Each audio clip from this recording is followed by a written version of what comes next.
All right, what's good? Let me get this cranked up for y'all. Daily sources for July the 5th. Good morning to everybody. The first source we got is coming out of Boxing News 24. Chris Colbert says he'll fight Gervonta Davis eventually. Here's an image of his victory over, how you pronounce this dude?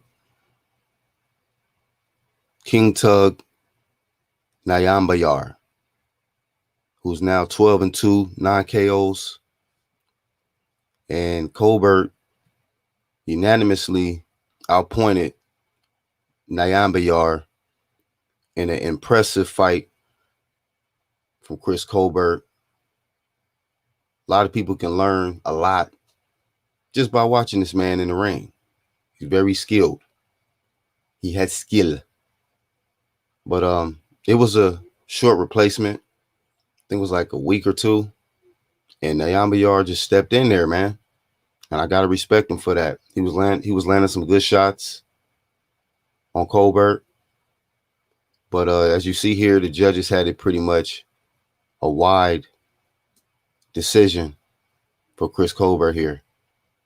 So I was very impressed. I seen an interview. Says here, Colbert says Tank Davis fight will happen. Not right now, but I think it'll happen in the future. Yes, says Chris Colbert when asked about a fight against Gervonta Davis. I seen the interview. He was double talking a little bit when they asked him about Tank Davis. So he's not ready for Tank. He's not ready for Tank. But he's saying down the line. He's first in line to Gervonta Davis 130-pound belt. So he really could just be pressing him and say, you know what, give me that shot.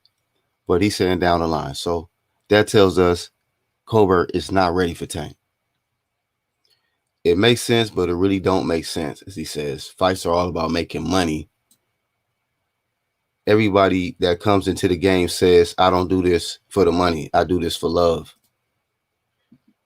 He says, come on now. Come on now. If we was fighting for free, nobody would do it. I know I won't. So he kind of just talked about the money when they brought up the tank fight. I was like, Tank is pretty popping out here, man. You can make some bread. You know what I mean? If you pressed him and he actually said, oh, okay, I'll give you your shot. Like I said before, then you'll make that bread. But, that was the first source, Chris Colbert, his action from over the weekend. Shout out to him. Matter of fact, let me get my stuff queued up. Shout out to him. Congratulations, Chris Colbert. He did it again.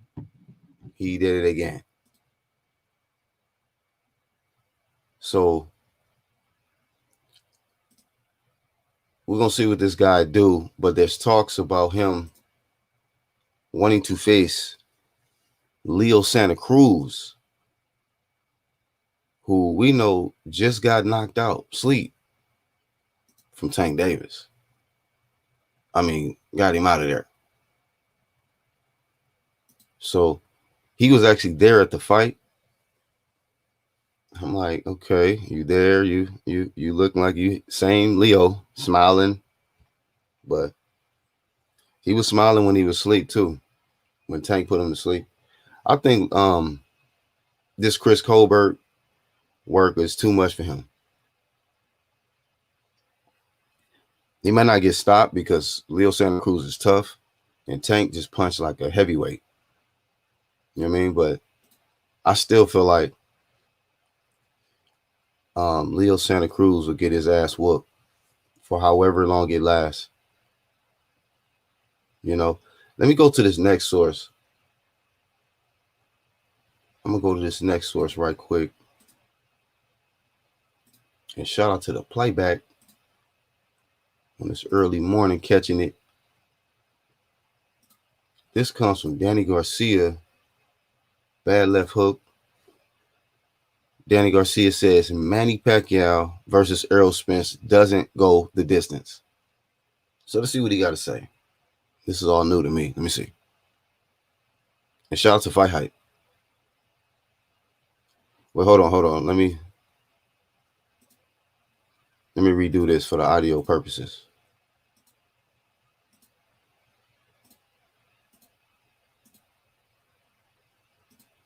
All right, let's get it. You know, we're rumored to get a couple of times. You've been in there, you felt the power. Mm-hmm. He said he was 70 to 80%. Me too. I wasn't 100% either. Anybody knows Danny Garcia know I went 100%. You know, I had some injuries going in that fight, but I don't make no excuses. And mentally, I wasn't into it. The whole pandemic thing and all that, quarantine and being in the bubble and training with nobody in the gym. It was just hard to get sparring. It was really hard to get sparring. You know, and it was just a mediocre camp, to be honest, for a big fight. It just didn't feel like a big fight because the time we was in, it was like, it was weird. It was like every day you woke up was like a dark day. You're not knowing the fight gonna get canceled. You just weren't worrying about dumb stuff. It was just a weird time to fight, to be honest. Like during the middle of a pandemic, because that's when we fought. So it was just like, you know, it was just a weird vibe. Like I just didn't like the whole vibe, the whole situation. I like being out in the open. I like going out to wake up in the morning to get something to eat. I like to take a walk around the block. You know what I'm saying? I don't want to be stuck in my room. You know what I'm saying? So, but yeah, definitely, I wasn't 100% either. You know what I'm saying? It is what it is.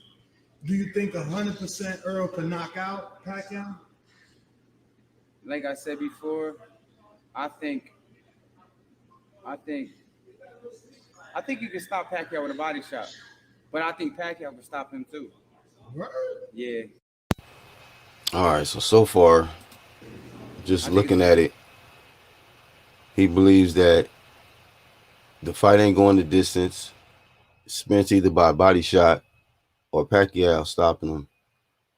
I'm gonna continue to listen to this, but I got some thoughts on this upcoming fight. I'm hearing that Manny Pacquiao is in LA. He just touched down. It was a little complications with the flight because somebody got sick on the flight and got delayed. And then now the latest is he made it to LA to start training for Spence, but we're going to get into that. 50-50 fight. I think that fight's not going the distance. I said this before in another interview. If the Pac-Man that showed up against Keith Thurman, that's a dangerous Pacquiao. You know? And the Spence that fought Kell Brook could stop Pacquiao. The Spence that fought Kell Brook. You know what I'm saying? Because Manny's not going to fight you if he don't think he could beat you. He's a legend. He's not going to fight you. He's not going to fight you if he don't think he has a chance to beat you. That's an interesting perspective right there from Danny Garcia. Basically saying Manny Pacquiao sees something. And he thinks he can beat Errol Spence. Obviously, otherwise he wouldn't have picked him. Interesting. He saw our fight and he was like, okay, maybe he's not what people think. You know what I'm saying? That's what everyone says when they don't look good. I'm not 100%. You know what I'm saying? I'm not this, I'm not that. You know what I'm saying? He's a great fighter. But that's what happens when you fight another great. You don't look good. You know what I'm saying? Where do you rate his power with everyone else you faced? Is he the biggest puncher? Earl is not. Nah. Spence is not. So he's the strongest fighter I ever fought, physically. In the clinch, you mean? Just physically, you know, trying to walk you down. You feel him in front of you. You feel me? He's long, no homo. Yeah. You know what I'm saying? He's not the biggest puncher though. But he's the physically strong. Thurman's a harder hitter than him. Really? Damn. So Danny just confirmed what I already knew, and other people had knew, because a lot of people felt like Errol Spence was this huge puncher, and they used to say that Errol Spence hit harder than Keith. A lot of people used to debate that back in the day, and I used to be like, no, you don't. Like sometimes y'all don't know the difference between punching power and just somebody who's just physically strong.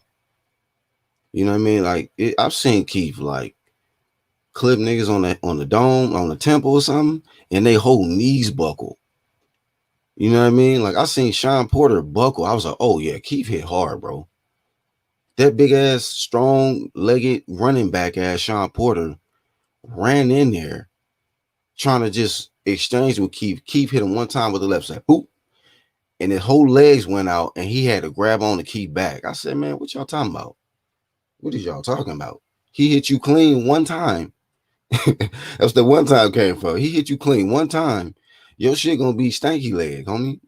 So Danny just confirmed what I already knew. Keith hit harder than Spence. That don't change the fact that Keith, he a clown, but anyway. Yeah, Thurman punches harder than him. Whoa. Yeah. Thurman has more of that thump. Spence has that. He'll break you down. Now, you sure this ain't biased? Because Thurman always saying you the hardest puncher he feels? No, absolutely not. I mean, he's not the hardest. Matisse is the hardest puncher I ever fought. Oh, okay. Yeah. So Thurman's not. Yeah, I say Thurman's like the second.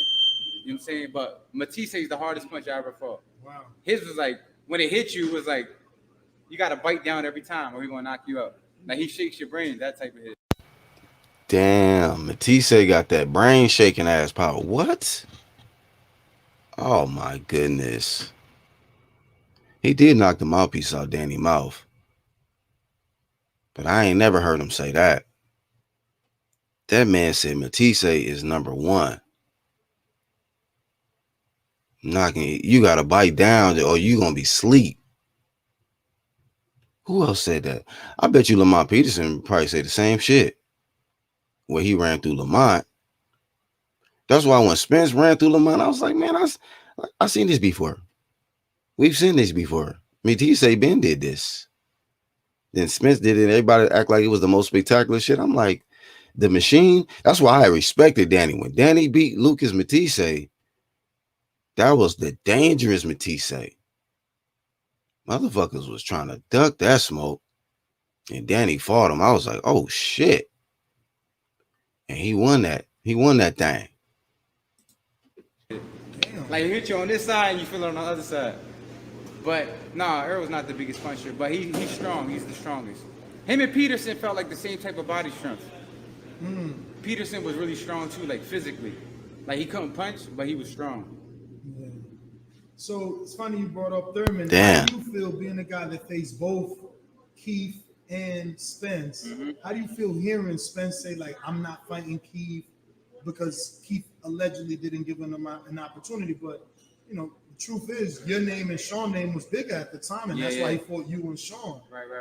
Do you think that's a fight that needs to happen so it could be like, you know? Nah, I don't think that fight. I don't think no one cares about that fight, to be honest. Nobody cares about Thurman Spence? Nah, I don't hear nobody talking about that. You feel me? Just keeping it real. You know what I'm saying? I don't think no one cares about that fight. I mean, keeping it real. Nobody care about that fight no more.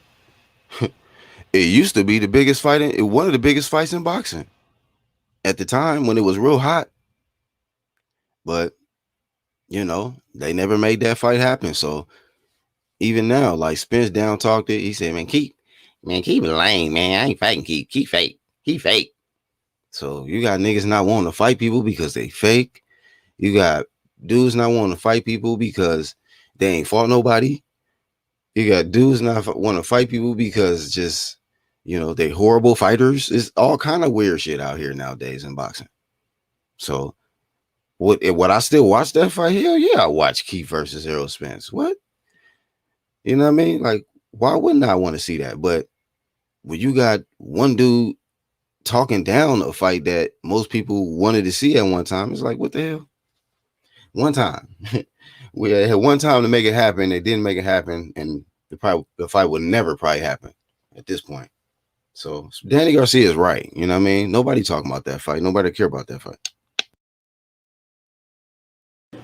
So obviously the one they care is Spence. Thurman had to. When is Thurman fighting again? He's had fought like in 3 years, right? 2 years. Oh, 2? Hey, Daddy clowning. All right, go ahead. It feels like a long time, Well, though. he got this interview now. We're going to get this out now. You know, because I was just in his gym maybe 2 weeks ago. Right. He's definitely... Is he fighting? No fight. Nothing allegedly scheduled. But you neither. Let's make something Yeah, I mean, I just fought in December, though. I mean, that's 6, 7 months. It's not 3 years. Nah, I just fought like... I I fought like 4 times already. It's 5 times since he fought. I Nah, the mean, last time he fought was the Pacquiao fight. That was like 3 years ago, right? Two. Two. Going on 3. I'm not saying He that. just had a kid. Oh, he did? Yeah, Oh, yeah. congratulations, man. That probably explains it. You know what I'm saying? We have a kid, it's different. It's different. You feel me? It's different. You a daddy now. I know that feeling. You know what I'm saying? Your mindset changes a little bit. Yeah, that's why I think he's in. All right, man. Keith Daddy Thurman, basically what Danny Garcia is saying. Keith Daddy one with Keith one child Thurman. Shit changed up, man. He found him a boo, and one child one time went to one child, and he fighting one time every 3-4 years or something. So shout out to Danny. That was funny. He clowning. Let me see what else they talking about. So that's just basically, instead of me reading it, I just wanted to just play it. So shout out to Fight Hype. I think that's Ness, the guy Ness, I think, that did the interview. My apologies. I'll be mixing up the names sometimes. But yeah, that Matisse work. Danny said that's something else, bro. So that's the daily sources. Hey man. Shout out to the homies in the chat. I'm gonna drop the link. Open it up. Iron Kong, Ronald Finkley. He said, damn, Danny. Back in the day, you was the man, Danny. My guy steady working. What's up, homie? Ronald say Keith Thurman resume way better than Spence. I mean, hey, he beat a lot of Keith's leftovers. Just keep it real. Danny, Sean, he's about to go after Pacquiao, so he gonna try to do what Keith hasn't done, and I get that, but I don't know if he gonna. Hey, this is what I want to say about that. I'm glad I just thought about that shit. Okay, I'm glad I just thought about that shit. Y'all know that let me pull this up while I got y'all here. I'll pull up Bada's Bada Twitter page. Bada Twitter page. Oh y'all, man. Because this is one thing I see. You gotta stay woke. This is one thing I do know is they've been talking about whatever situation, the fight might not happen, and all of that, right? All the while, you got dudes training, bruh. Out and no out of comp testing going on, man. So that's all I'm saying. What's going on with that, man?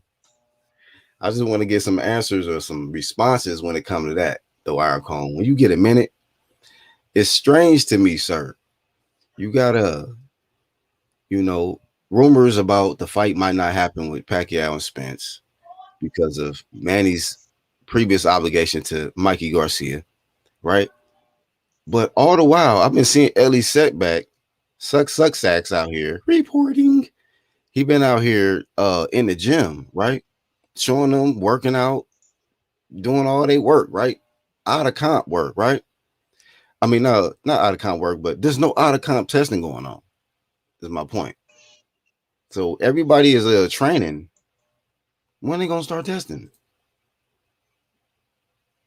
When they gonna do that? So that's my question. Testing. What's that? Testing, I not mean, like. we know what it is, Vlad. I mean, Manny You just hearing me? landed in LA. Yeah, I hear you. There's a You must bad can't hear delay, me. bro. Let me click back in. All right. So Iron Cone got a delay, but that's just my question. Like, when that vital work gonna crack off? Because y'all said Spence put that in the contract or something and said that it was gonna be vital testing. At least that's what I heard. But I know he been training already, getting ready for Pacquiao. Looking good, buddy. Training already look like you right on weight. So when is that gonna happen, dog? That's my curiosity. When is damn testing gonna start off, fam? Cause Manny Pacquiao, like Danny Garcia was talking about, he think it's gonna be either a knockout for Manny or a knockout for Spence. And I just don't think he needed to leave any open doors for Manny Pacquiao to level up. That's all I'm saying, man. Because I don't want to hear no excuses. Just like when Manny didn't have body testing, when he tried to fight it, jump in there with Marquez. Hey, I don't want to hear no excuses for none of them dudes after this fight. Because what is the fight? August? You bullshit. Is it August? Let me see. Let me check this shit. Because I think their fight is in August. At least the scheduled.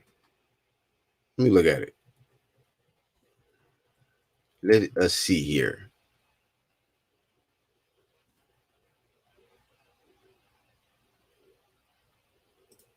Go to.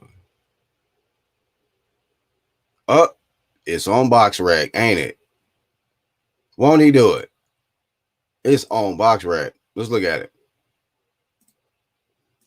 Let us look at it. Let's check it out, my fams. Box Rack Promotions. Arrow Man Down Spence Jr. Scheduled August the 21st. Manny Pacquiao, T-Mobile Arena, Las Vegas. WBC. Y'all know what time it is with the WBC. That's automatic vital, right? And then the IBF. WBC, IBF on the line. No WBA yet, so that's interesting. They don't have that on the list here. Just 2 belts. So, pending that situation with the WBA belt. That's weird, man. So, we are about, let me see, 6-7 weeks out. Novato testing. So, we about, yeah. Starting to get time ticking away, my friends. Look at his resume, though. Brooke, Al Jerry. We got Al Jerry, Mundu, Mont Peterson, Old Campo. Look at that. He was undefeated when he fought Spence, man. Can't forget him. Mexico's home. And Mikey. From Campo to Mikey. Come on now. Then the running back, Porter. Come on. Blue 22 Promotions. Then Danny. I think Danny was the biggest puncher out of all of them guys. Maybe Brooke was a strong puncher, but got to get that to Danny. And then you're going to jump in there with Manny. So we've seen the increase in the power punchers he didn't started fighting, I think. Danny confirmed that Lamont is a physically strong guy, so it kind of makes that Lamont Peterson win look a little okay, even though Matisse had got him first. Campo, I don't really, whatever. Skip to my Lou. Then Mikey. A lot of people was impressed with that. Mikey got blazed. I was impressed with that 12-round work. I didn't hate on that. It don't need to be a KO if you blaze somebody and they can't do shit. Mikey couldn't do a damn thing. Only thing Mikey showed us is he can take punches from a welterweight. That's it. Then Sean, I thought Sean won that. I'm not going to cap. I honestly thought Sean won that shit. Being real. Then Danny, he blazed Danny. That was some good ass work. Danny got blazed. Danny know that too. And then this shit right here. This shit here, Manny. Let's see what's cracking. Can you hear us now? Mic check. Yes, you'll hear. Oh, what's up, Black? 1212. What's going on, man? What's your thoughts, man? Good morning, bro. First off. Hey, morning to you. It's a bright day here. We're still Oh, on the 24-hour lockdown, but damn. Why? Damn. Somebody else again? 2 weeks, bro. We had like a lads community spread of COVID, so 3 people died. I told you about this already. Yeah. But So I they thought just y'all would be kind of free by nah, now. man. 2 weeks, bro. 2 weeks. 2 weeks. 2 weeks to get the numbers down. Oh, Can't take no chances on a small island, bro. I feel you. How you adjusting with all the traffic, the kids, and all of that? I'm fine. The kids are home. I mean, they aren't getting on each other's nerves, not my nerves. Okay, that's good. I'm here to get So y'all away from the kids, man. That's it. hey, yeah, all good, man. What's up? What we talking about today? We talking about Spence and Nevada and all that. I mean, that's just part of it, but the main topics was Colbert, possibly facing Leo Santa Cruz. I think that potentially is gonna happen next. Iron Cone. My question is, why is Leo Santa Cruz still holding on to the 126 belt? You're obviously not going to fight 126 again. How is it the WBA allows certain people, and it's always from the PBC, to hold on to their belts indefinitely?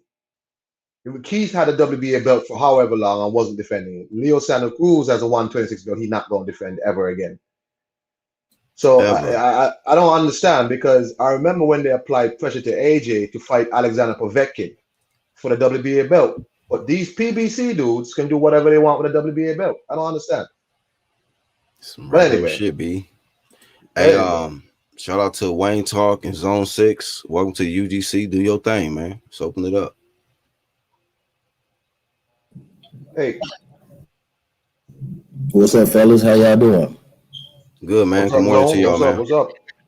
Yeah, man. Happy belated 4th, I guess, if we could call that. Yeah, I seen you always cooking UG, and I seen the subject matter, and I seen you guys talking about resumes and stuff like that. And a lot of these resumes in this era is trash, man. I ain't gonna even lie to you. It's so just give your own thoughts on that, man. Just going off the resume and how you compare, like, just the stuff that Danny Garcia was saying in regards to Manny Pacquiao, Keith, Spence, all of that. I think they all be telling the truth. You know what I'm saying? That's his reality. You really don't know because you're not personally in the ring, and that's obviously a statement that we all know. So Danny Garcia just spoke his piece. It sounded like a good breakdown. And it's consistent with what everybody else say. Bundu said that Thurman hits harder than Spence, and when Thurman hit him, he said he didn't even want to fight no more. Like that, he tried to stay on the outside, and a lot of people gave Thurman slack about that, like, oh, it went 12 rounds and all that kind of stuff. And Bundu told you, look, I ain't really want to get in there and get hit again by this guy, because his power is just stupid. Sean Porter talks about Keith Thurman power and his physical attributes as opposed to Earl Spence, if you're comparing those two. And same thing with Pacquiao. When you mix him in, Bradley and everybody talk about how fast and powerful Pacquiao is and his ability to close distance. That's part of the reason why I got him winning the fight against Earl Spence. I thought he would slow down against Keith Thurman, and Keith Thurman would be the younger fighter and have those advantages, but Pacquiao just showing you that he still just got the goods. And I believe most of the fighters, man, when they talk about what fighters can and cannot do, they said Peterson is strong, but he can't punch.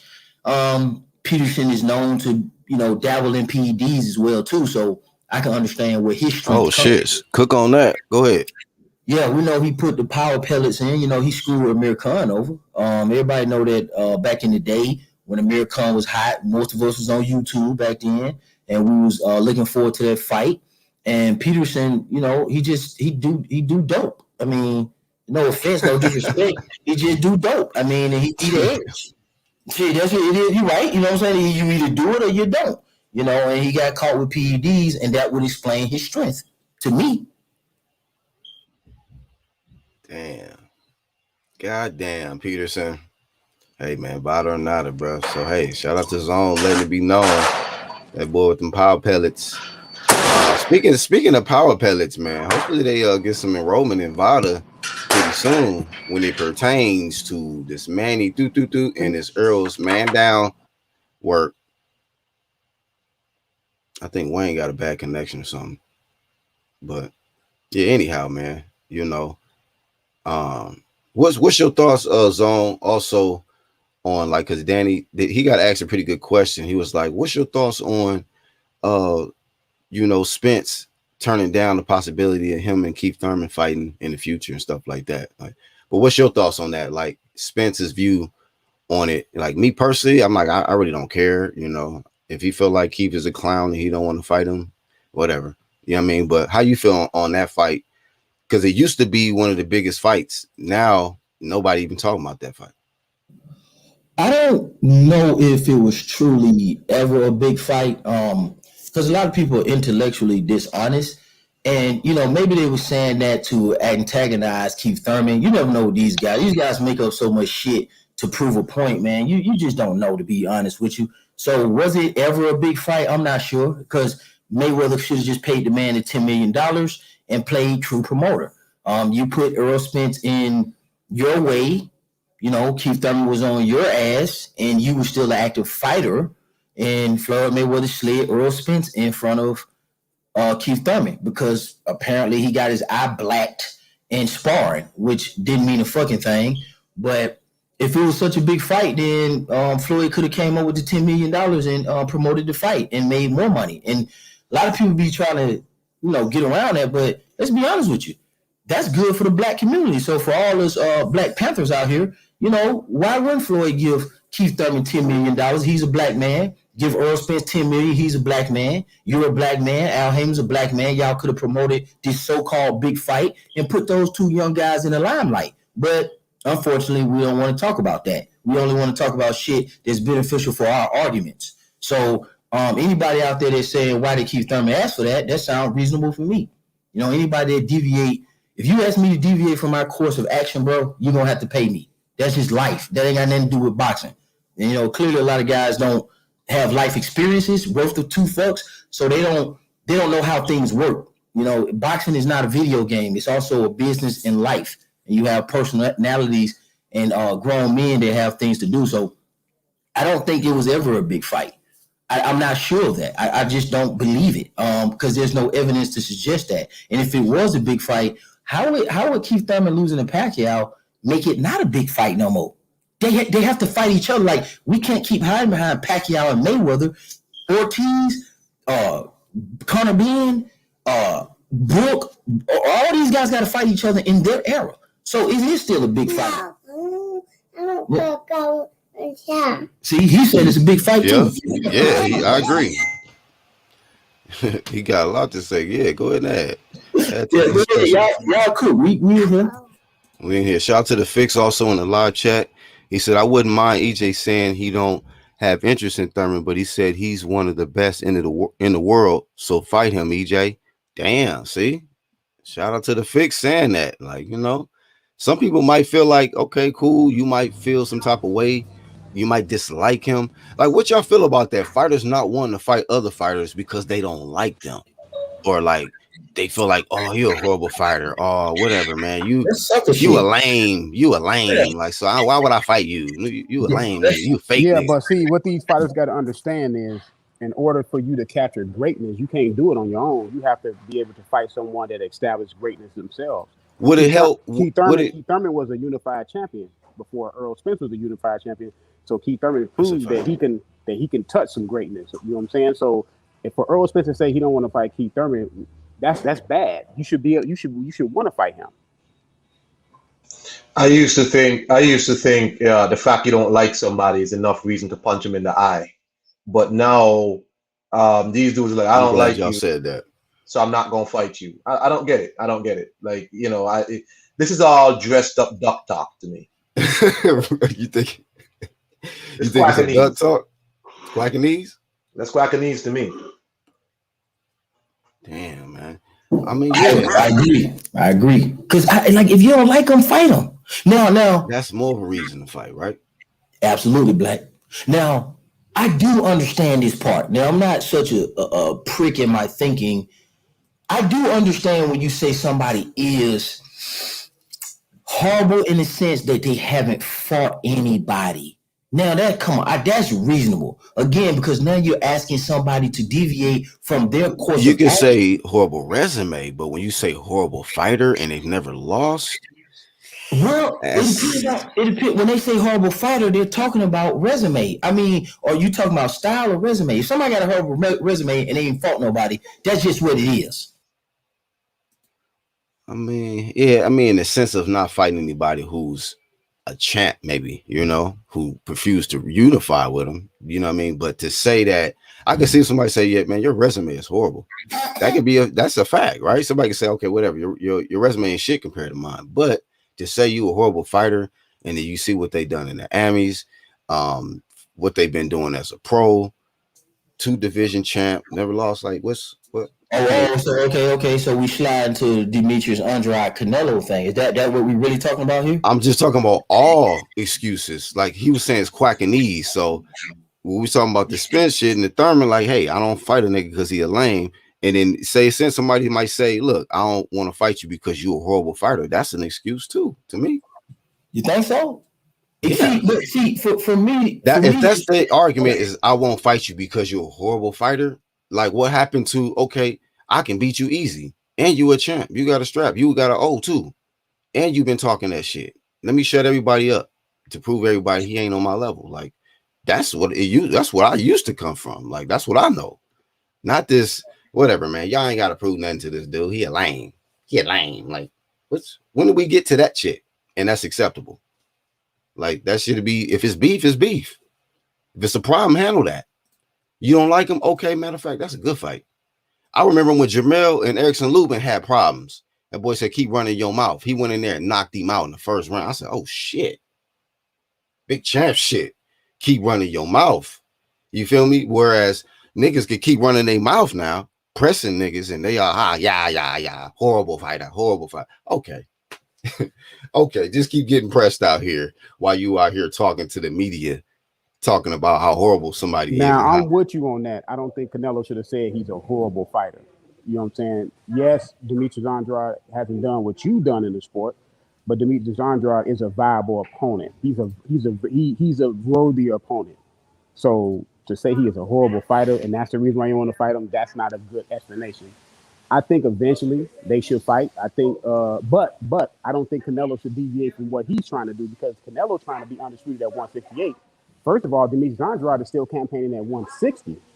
Right. Let's not forget about that. He's still campaigning at 160. So let Canelo do what he said he set out to do. His goal is to be undisputed at 168. Yes, sir. So all those is facts. You're right. He's still campaigning at 160. We know that he can activate his mando at the WBO if he go up. But I still don't like the fact that the man said he would never fight him.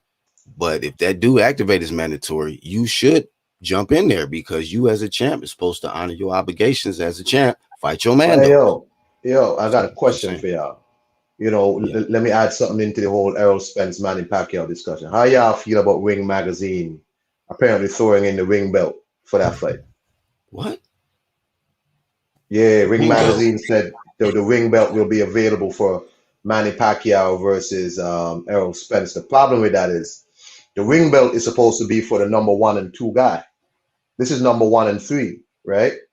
And they're saying because the number 1 and 2 guy are not going to fight, that's why the belt is available. I'm like, since when? Because I remember Anthony Joshua fought the number 3 guy, and that the belt wasn't available for him. You see, it's weird, right? PBC is doing a lot of work for Errol Spence. A lot of work. Magic. Whether you agree with Errol Spence or not, PBC seems to be investing in Errol Spence.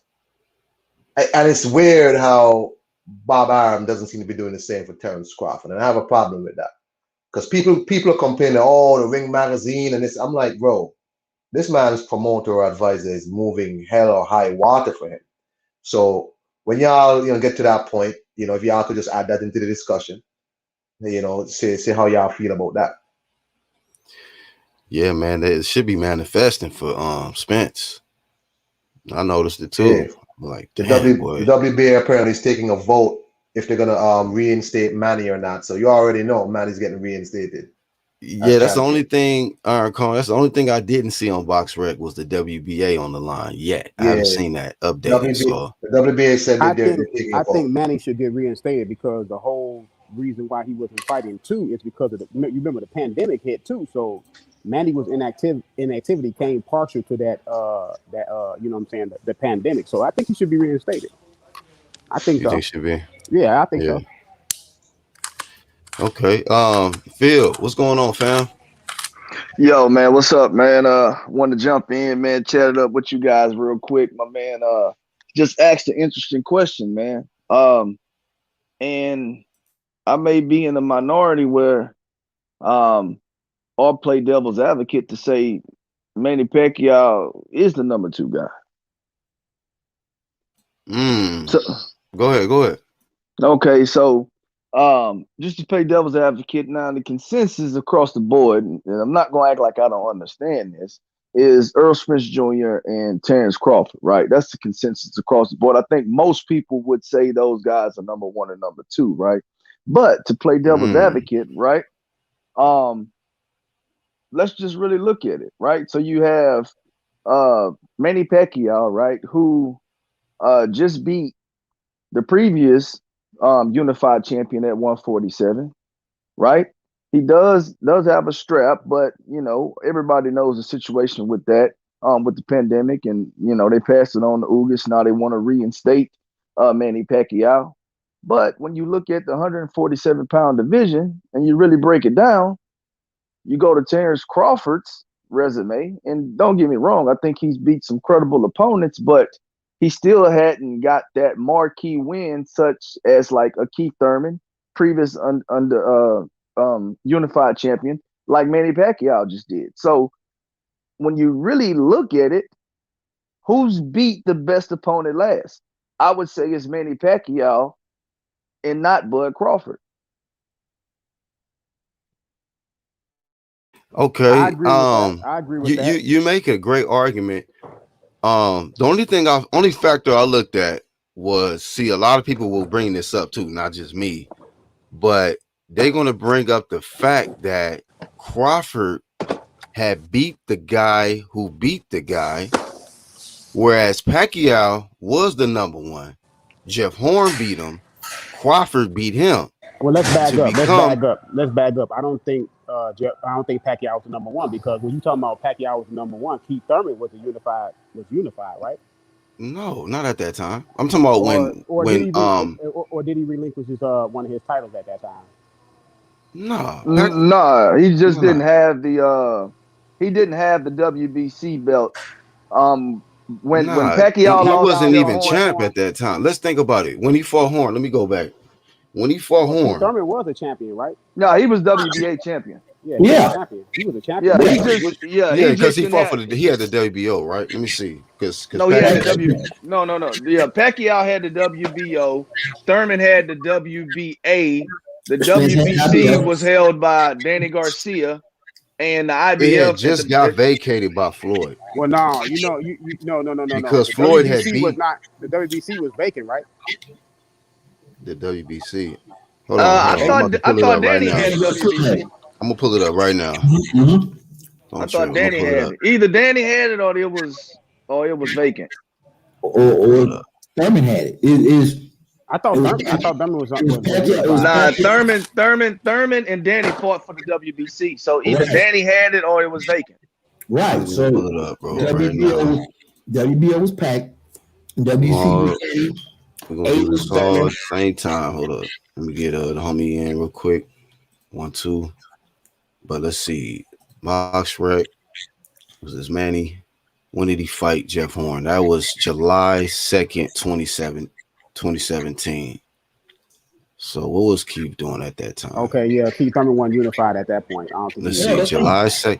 Keith Thurman. Nah, he wasn't. Around July. He wasn't unified at that point. Let me see. He fought Danny Garcia March 4th, 2017. Oh, he unified then. Yeah, that's what I said. So let's get the fact. Okay, so he was unified. So Keith Thurman was number 1. All right. Yeah, so Keith Thurman was number 1. All right. I'm glad we looked it up then. So that there you did make go. That's Keith. yeah. So That I mean, I made can make Keith. the argument for the ring belt, for Manny Pacquiao, So yeah, considering his Okay. his last realistically, this is win. 1 and Yeah. 2. This is 1 and Let 2. me let me Pacquiao beat Keith Thurman. y'all can keep cooking. Let me drop the traditional dancing AB for Ronald Finger. Hey, big Man, shout that out to the man got his Fix. ass. That man got Go his ahead. ass whooped after that dance, man. Yo, Damn. Leave him alone, dog. Black, that's me. I'm the Fix, man. Phil Walker, that's me. That's I that's know who my you channel. is, fam. I was just Oh, about to okay. say shout out to the Fix, Phil Walker, who on with shout out to Wayne Talk, and then we got Zone 6 as well. And then my big homie 1-2 Kid just came up in the thing. What's going on, fam?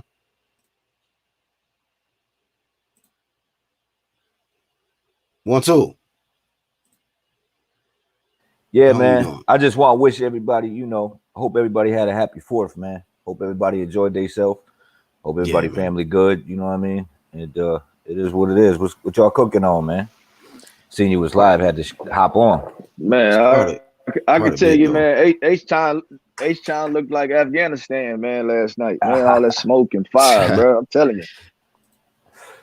Lit. Shout out to Lisa in the chat as well. Red Glove, my bro, Red Glove Militant, and Rodnell in the chat as well. But 1-2, really just the Colbert versus Leo Santa Cruz, like actual say, or potentially Gervonta Davis in the future. But also we was talking about like Manny just landed in LA today.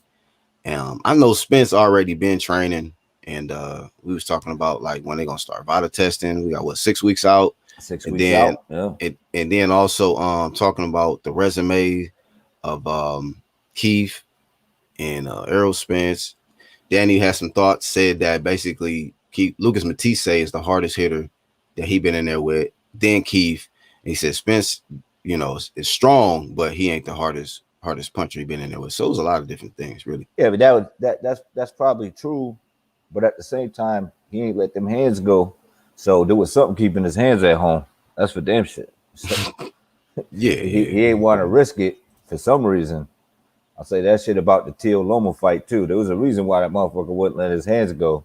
Because there's some fucking, at what cost? Well, Danny didn't fight no different than he usually fight. He usually don't really let his hands go a lot. He's a counter puncher. He usually throw more than what Errol had that boy. Man, that was Go look at that fight with Keith Thurman. Man, look, man. Let me against Keith Thurman either. He threw a whole lot. Yeah, I mean, look, we can say this right here, right? His output isn't super high, but at the same time, I do think Errol Spence put a different type of pressure on Danny Garcia, man. I mean, he made that shit look like easy work. I'm not gonna lie to you, that shit was extra easy. Mm-hmm. He actually talked about this shit. He said he was literally the most physically strong guy he ever been in there with. He said you can definitely feel his presence, and it was just his physical presence and shit. He was saying. Well, we'll see what's up, man, with this fight coming up next month, and that'll lay everything to rest. Because I know people got Errol Spence stopping Pacquiao, so I want them to keep that same energy when Pacquiao don't get stopped. Keep that same energy. Oh man! So you think they tripping out here with thinking that Spence gonna go in there and stop Pac? No, he's not gonna stop Pacquiao. As a matter of fact, Pacquiao gonna win the fight. Don't do it. They said the same thing about Garcia. Oh, he's gonna go in there and stop Garcia after the fight. Oh no, it was a great boxing camp. It was so beautiful. Oh my God, Jesus, he went 12 rounds. Look, man. Now hold on, Phil. Same thing with Danny Garcia. Easy work. He's gonna get stopped. Oh, but it was a beautiful fight. Man, get the fuck out of here, man. This dude think he's ass good. All right, man. Let me hold up, man. Let me say this right here, right? So, as far as the stoppage deal, man. I mean, look, if he don't stop a motherfucker, he don't stop him. But I don't see what the problem is. Like, to me, it's not a good talking point when you like, man, he ain't stopped the dude, but he won and he dominated him. So I'm just really trying to figure out. I mean, are you giving him slack because he didn't stop the dude? Like, I mean, what's the issue? He didn't dominate. You know what? A lot of times, though, the Fix before the fight was said before the fight. Right. We're talking about. Yeah, before Yeah, the like fight. if they go in there and be Everybody like, I'm about to go ahead and stop this dude, and they go in there and box him for 12, and they be like, nah, I just wanted to display my boxing abilities and shit. Like, what? Oh yeah, no. I get what. Oh no. I get what you're saying. They playing cleanup after Yeah. what they say didn't come to fruition. No, I get it. I get it. Clean Yeah, up I that get aisle it. 6. Yeah, Clean up yeah, I that get aisle it. 6. Damage control. Yeah. Yeah. They. Yeah, I mean, shit. You better try to clean it up, man. You say you're gonna stop somebody and you go in there and outbox them. I mean, shit. You got to say something. Hey, so right quick. Hey, 1-2 Kid, what you think about this? Ronell said, I was thinking Manny versus Spence is the same date as Tio Lopez fight. What is going on? First, he scheduled it on the same day as a Mayweather and them. And then now you trying to go up against the I don't know why Spence you don't Manny? want no. I don't know why you don't want no views. Why are you doing this to his career, man? I don't know, man. Maybe it's his promotion.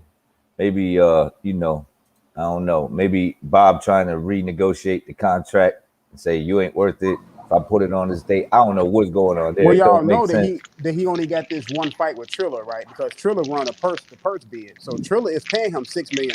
So right. I mean, shout out to him for getting the bag, but at the same time, it's like, yeah, but so hold up though, man. Hold on. So this the deal right here, right? So now again, I'm looking at this a little bit different, but if you schedule 2 fights, right? Because I'm trying to figure out who's in charge of this scheduling, right? If you schedule 2 fights, one near the Mayweather fight, now one near the Spence fight. I mean, to me, sounds like you're putting your fighter, if this is Bob Arum, you're putting your fighter in a position to be sabotaged and maybe fuzzy numbers a little bit. Exactly. Well, no. You know what I'm saying? Arum does not control this right here. You don't control this. Triller controls this because they won a purse bid. Yeah, that's true. No, the whole situation. Oh, I got it, but I can't see Triller. I can't see Triller giving this kid all this money and at the same time hurting their own pockets. Yeah, hurting their own pockets. Like I just feel like maybe it's just my mind going crazy, but I feel like Bob Arum got something to do with this shit, man. I'm just saying, like that's just the feeling I got. Bob got his hand on it in some kind of way. This man Triller gonna stack that card though. See now. I don't know now. You know what? If Triller stack that card and make a statement, then I'm gonna be watching that shit, bro. Yeah, that's gonna be tough. I don't know, man. I'm watching Manny Pacquiao and Spence. Yeah, I don't give a fuck who they got on the card. I'm watching Pacquiao and Spence. Yeah, but you know what? I think what's gonna end up happening is they're gonna have to be on the undercard of some YouTube dude and get this shit right, because trying to headline and thinking you're gonna have a spectacular pay-per-view, that ain't gonna happen. You better get Tyson, Holyfield, somebody, Ben, Logan, somebody. Maybe it's just I don't know. Triller, they already they kind of guaranteed the man the money, so they trying to work something out. I don't know what their strategy is. It don't make no sense to me. Doing it on the same night, that makes absolutely no sense. But not to me. If you're trying to get money, so I don't know what they doing out here. Let's make no mistake about it. No one is doing outstanding pay-per-view numbers anymore. I mean, that's gone. Ain't nobody's gonna do outstanding. It's too much. It's too much streaming out there. Well, be honest with you, Tyson. You know, Tyson is well established too. But I mean, but hold up. Hold up. It's too much streaming out here for anybody to do outstanding pay-per-view numbers. It's too much. But this is the question right here, B Talk. This is more of a logical question, right? Which pay-per-view are you going to purchase? Like, we get that the numbers aren't what they used to be, but still, somebody's got to buy them. Some people are still buying them. But if you come to a crossroads and you're going to say, okay, let me watch T.O. against Kambosos, or let me watch fucking Manny Pacquiao versus Earl Spence Jr., I mean, where your money going? No. I'm watching Manny Pacquiao, Earl Spence as a significant. That's what I'm saying. Yeah. That's what I'm saying. Fight. You know what I'm saying? This is for 3 titles, possibly if Manny Pacquiao get reinstated, which I believe he will. It's too much money that can be made if it's like a 3-belt situation. So yeah, I'm gonna look at that. That's logical. You know what I'm saying? But what I'm saying is, ain't nobody gonna really do no they're already talking about the Gervonta Davis numbers not being well, and now they finna talk about the streaming numbers or how many people could have possibly streamed it. That's why he ain't do well. So it's too much streaming out here for them to do really well on a pay-per-view anymore. It's just the technology just don't make it possible. You know what I'm saying? Yeah, I'm gonna tell you, man, UFC, whatever they use to kind of control and manage the streaming is absolutely working, man, because Dana White has cracked down on that shit some kind of way. I don't know what kind of technology using with the pay-per-view and the streaming. Like, it's hard to stream a UFC shit, man. And if you do get a stream on it, the shit keep cutting out. And hey, let me just tell you, it's crazy. My streaming techniques is different. I can stream and look at it really, really well all the way through. I'm not gonna say it while I'm on here, but I do. Well, you just did. But anyway, no, I didn't tell you how I stream anything. Well, all right. Dana White is the sole entity behind UFC. That's why boxing got too many Indians, not enough Chiefs. Yeah. That's all it is. Dana White is the one-stop shop, so they can put money and resources toward that one common situation. So, boxing, these guys are all over the place. So they got too many Chiefs. That's right. It is. Yeah. Now, I totally agree. That's why we can't get that. That's why we can't get the big fights. That's right. You got the networks, you got the promoters, you got all this. You got this guy saying, you know, my guy's only going to fight over here, which to me is just like saying you'll never get the fight. To me, it's the exact same thing. Nah, I'm like, man. Oh yeah. Nah. Oh yeah. No, hold on. Let me tell you. Hold on. I'm gonna tell you this right here. I think it's more so the fighters that be on the bullshit, man, and not the promoters, like, and the managers. I think it's the fighters that I think they just divas, man. You know, I don't think it's so much. Look, man, let me put it to you like this right here, right? I mean, these same motherfuckers who've been promoting fights, who've been managers, been around. So we know these motherfuckers can make the good fights. I think it's the fighters, bro. I'm just saying. It's the same motherfuckers at the top of boxing been dominated for a long time. It's the fighters, bro. So which fighters? Give me an example. Give me a direct example of what you mean so I can kind of follow you. Okay, I can tell you when a motherfucker like Earl Smith Jr. and I like EJ, but when he come out and say Keith Thurman is one of the best fighters in the world, but I'm not fighting him because he's corny. I mean, that's bullshit. You're lame. Like, You're lame. Yeah, I mean, you know, I think that's bullshit. When shit like that going on, then yeah, it's some fly shit. And you don't want to fight Crawford either, right? What I'm saying is there are a lot of roadblocks. Whether fine, you could say it's the fighter. They got part of it. I mean, at what point can't the fighter call up his promoter and tell him, "Yo, just the fight I want. You gonna get it for me, being you work for me." But for some reason, it don't work that way. So when these fighters is out here capping like they about to fight each other, and then they go fight Joe Blow from around the Ivan block. Hey, this is a direct correlation between styles. Fighters do not like to fight certain fighters because whoever washing dishes, please mute. Yeah, I don't know who that is. But they in that the style. Whoever cooking up in the kitchen. A lot of these fights. Nigga work at Cheddar's or something. People whoever working at Olive Garden, please mute your shit. That was my bad. That's 4th of July apple special, huh? Right.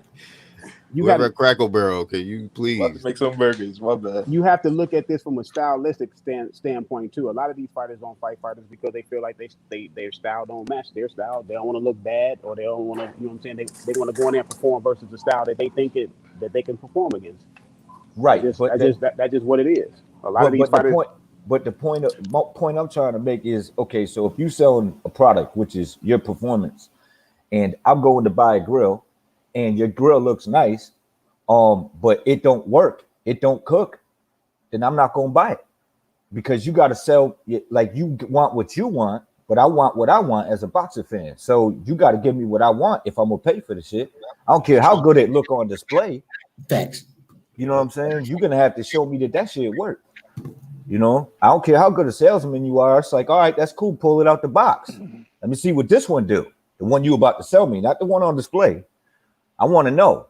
So put it in there. You know what I'm saying? So that's all I'm trying to get at, man. If we go keep paying for the shit, that's what they're gonna give us. Hey, look, you got people like Leonard Ellaby. You got Leonard Ellaby out here saying we not fighting to see who the best is.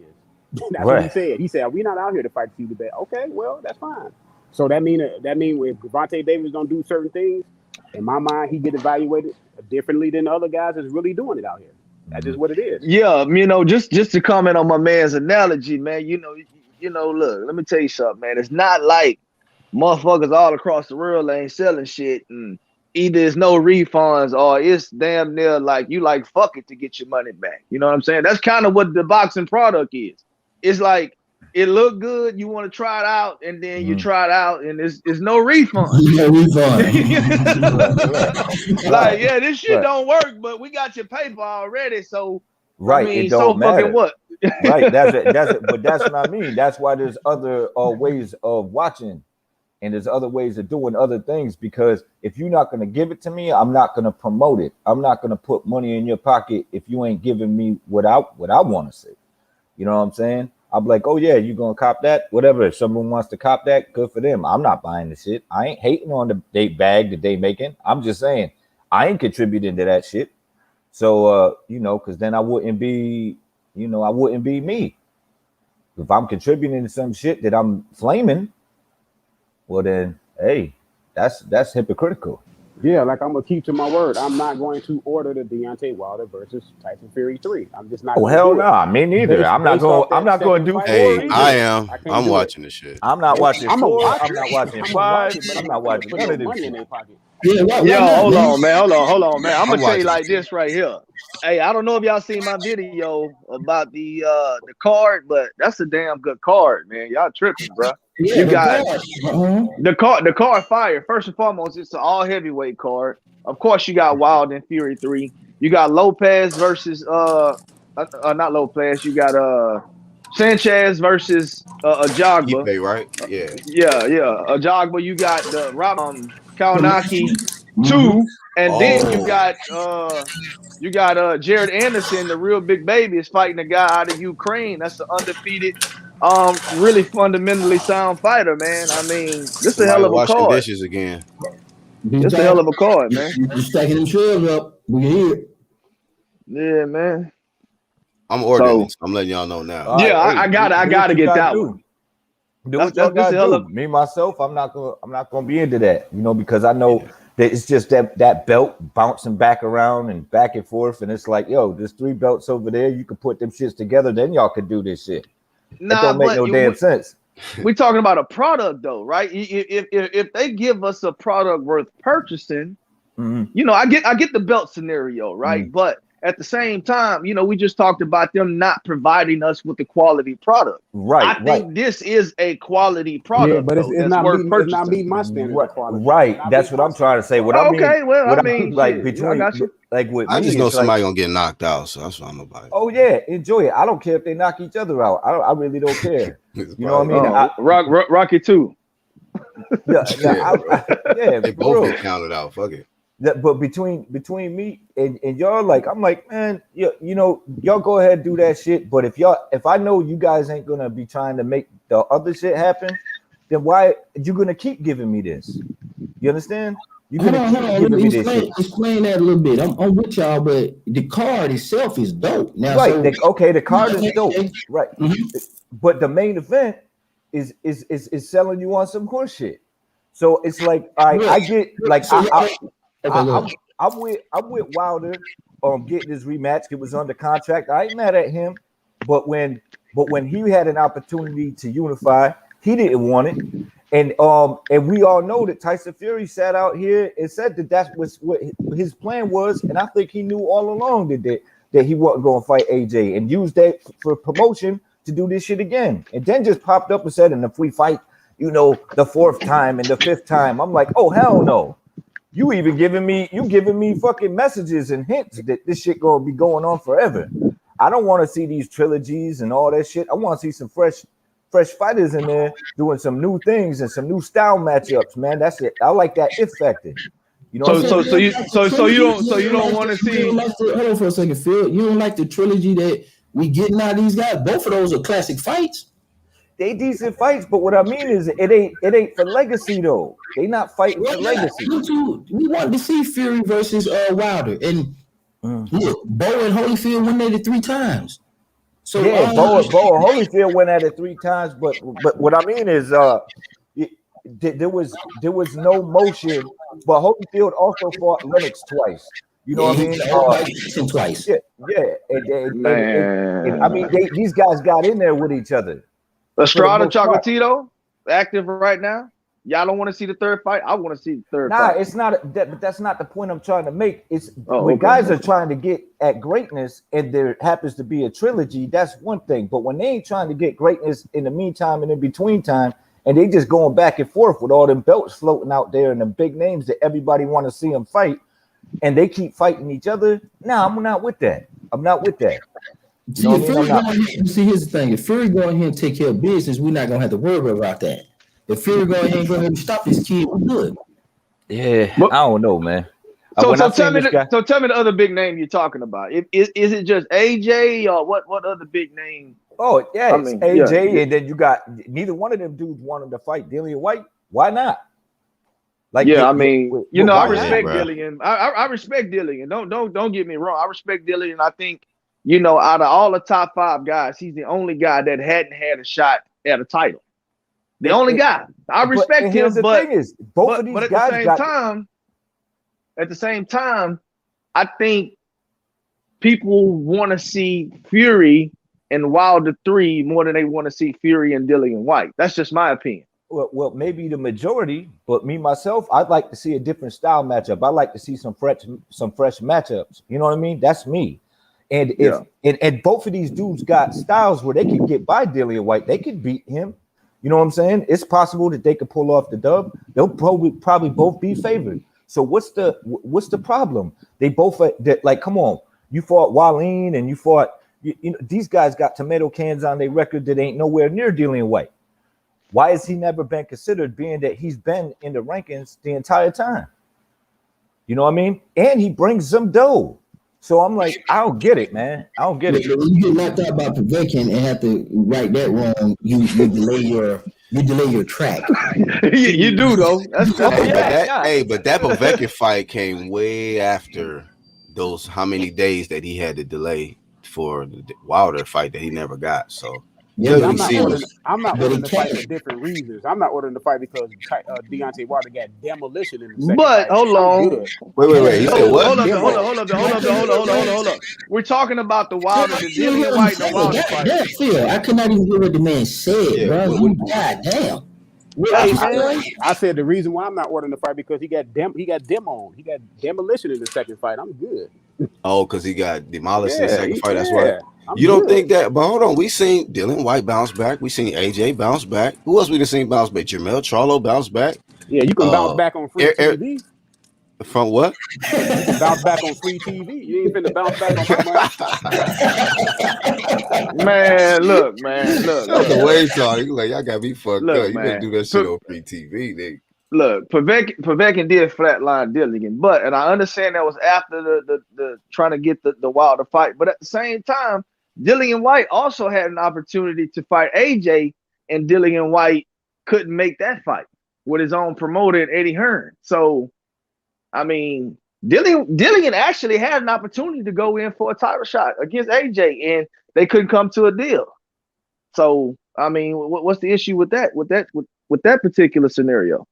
It wasn't just Wilder that he couldn't make a fight with. He couldn't make one with AJ either. So both champions. But here's the point. But they had already fought. There was a fight that had been done. You know what I mean? At least the smoke was, dealt with. Yeah, at one point in time. But it wasn't for a title. But the matchups, that's what I'm trying to say. The matchups is what I want to see. You want to hurry up and get them. I got what you're saying. You're saying they fight too far in between, and we're not getting through the fights we need to see. So you don't want to waste time. But I see 1-2's point. Like, he come from a perspective of, I want to see fresh fights. Like, that's a fight we've seen before. That wasn't more of a you could say a calling fight than Wilder and Dillian White. There was a lot more fire around that fight than Dillian White and AJ. Right. You know what I mean? Like the whole at that time. Like the whole Thurman thing. Like who wants? Like I thought Thurman and Porter was a great fight. You know, I'm not saying it's a bad fight, but I would much rather see. Yeah, right. I would much rather see him fight a Bud or a Spence because that's a fresh matchup. You know what I'm saying? Yeah. I want to see that style matchup. Like that's what I want to see. Spence is like what we talking about earlier. Spence and Thurman is a fresh matchup. You know, a lot of people down talking, they don't want to see it now or whatnot, but that's still a fresh style we've never seen. That if that matchup happened, this Pacquiao and Spence, that's a fresh new match. Like, are you going to invest in that one, two kid? What's that? If they fight, yeah, I'll watch that. Fight. The Pacquiao Spence. Yeah, I'm gonna watch. All that. right. So I got a better question for you. Right? And I understand the analogy with the fresh fights, and I completely agree. I agree with everybody. That. Yeah, I agree with everybody. But at the same time, you have fighters that rejuvenate themselves, reinvent themselves, and come back possibly better the second time around than they did the first time around. I think Dillian White, and I agree with that too. Like, you know what I'm saying? So so sometimes you can get a second fight, but you're not fighting that same guy that you fought the first time around. He's much better. He knows you better. It can sometimes be even a better matchup or a matchup where somebody upsets him. So it's a double-edged sword, but fresh fights I got you though. Good. I like fresh fights is good. I understand that too. Go ahead. But what I'm trying to say, to me, it's just like, you know, that if factor. We don't know, because we can sit here and analyze a fight and make all types of, you know, this will happen, but we just speculating till they get in the ring. Now we get to see it. You know what I mean? Was I right? Was you right? Was he right? You know what I mean? Right. I'm not knocking anyone's opinion. I'm not knocking anyone's opinions. I hear it. Everybody got their own opinion. This is how I look at it. This is why I enjoy boxing. I'm all like about them bouncing back. I'm all about them picking themselves. What's going to happen in the matchup? What if factor? Yeah. What's going to happen? Damn, I'm hyped for it. You know what I mean? Not the same old. I'm all about fighters bouncing back, picking themselves off the canvas, because that's what life is all about. But you cannot bounce back off my money. You can bounce back on regular TV. You can bounce back on regular TV, and I can look at you bounce back and see how your bounce back look, and then I can pay for it second time around because you're putting in that work this time. I got this guy, man. So you saying Andy Ruiz, Andy Ruiz can't bounce back on your paper against Areola? I got it. That's understood. Andy Ruiz might can never bounce back on my paper ever. Yeah, no, I got you. That shit was on pay-per-view and people watched it too. Yeah, I know. The way he treated his stuff, man. The way he came in against AJ all out of shape. What's up, Grind Hard Sports in the chat? What's up, Famo? Drop the link again. Shout out to Lisa Bells in the chat as well. Rodnell. And these guys don't fight enough either to Big Hawk. Wait on 3 and 4 fights. Right. So I'm just saying, get the shit out the way while you can. Not when you. That's the other problem I got. I want to see these motherfuckers fight when they 40. I want to see a Earl Spence and a Bud Crawford fight like Mike Tyson and Roy Jones. I want that then. Like, don't nobody give a fuck. At that point, it's like, I don't really care. I want them to get their bag, but I'm not interested in as in a real event. Hey, you know what? I got an off the subject type of question, but it's gonna be for Zone 6 Wayne Talk and Phil, man. I want to ask y'all, man, do you think there's some type of theory or some type of suspicious shit when it comes to fighters, right? From our community, Black community, that go against the grain and say, like, I will never let a white boy beat me, and they talk like, you know, it can't happen and certain things happen. It's like, am I tripping on that? Or every time when they approach a fight on some race shit, it backfire? Yeah, because this is the whole thing about, we always have conversations like this, right? So, you know, we all know Hopkins famously had that face-to-face with Joe Calzaghe. I know that a white boy beat me, then Joe Calzaghe beat him. And he got knocked out the ring by some white dude, you know what I'm saying, in his last fight on his head. That's a fact. Bumped his head. But anytime Joe Smith, the construction worker. Yeah. I mean, yeah, let's anytime keep it real. you try to put a sporting event on race is always a stupid thing to do, because if you lose, then what? The other side won. So you lost and you could never come back and you could never redo that. You take that. That's why I hated when Deontay Wilder said that he's going to put the whole black race on his shoulders. No, don't do that, man. That's my question that I got for y'all. Is it worth bringing race into boxing because I've seen that it's the losing blueprint. Yeah, At least a higher percentage of losing bracket than winning, from what I've been seeing throughout the years of watching. yeah, because you can't not win a race war through sports. You just can't do it. It's not possible. It's not probable. At least not through boxing, from what I've seen. Nothing. You can't do it. You just can't do it. Look, man. Look, that's a whole nother. Go ahead, Zon. I'm gonna let y'all go ahead and because I say some stuff. I said it was off subject, but it just I've been thinking about this shit. I'm like, anybody else notice this shit? Yeah, Zone, you want to cook on or you want me to go ahead and get my... No, I was waiting for you because I didn't want to start. And then you say, hold on. So go ahead. I was waiting for you. Man, go ahead. Okay, well, yeah, man, as far as, you know, before the question is concerned, man, I do feel like that it right now, at the moment, it is a losing blueprint, and it probably will continue to be a losing blueprint because, I mean, look, at the end of the day, people who want to bring race into boxing is going to bring race into boxing. You as a fighter don't have to say nothing. The fans, the spectators, you know, you got motherfuckers that let's be all the way 100 with it, right? You got people at home rooting for Deontay Wilder because he's black, and you got people wanting the black man to beat the white man. You got the white man wanting to beat the black man. You got fans that's gonna think like this. You understand what I'm saying? The fans themselves is gonna make it racial without you saying nothing. So to me, I don't think you need to bring race into boxing at all because in that regard, right?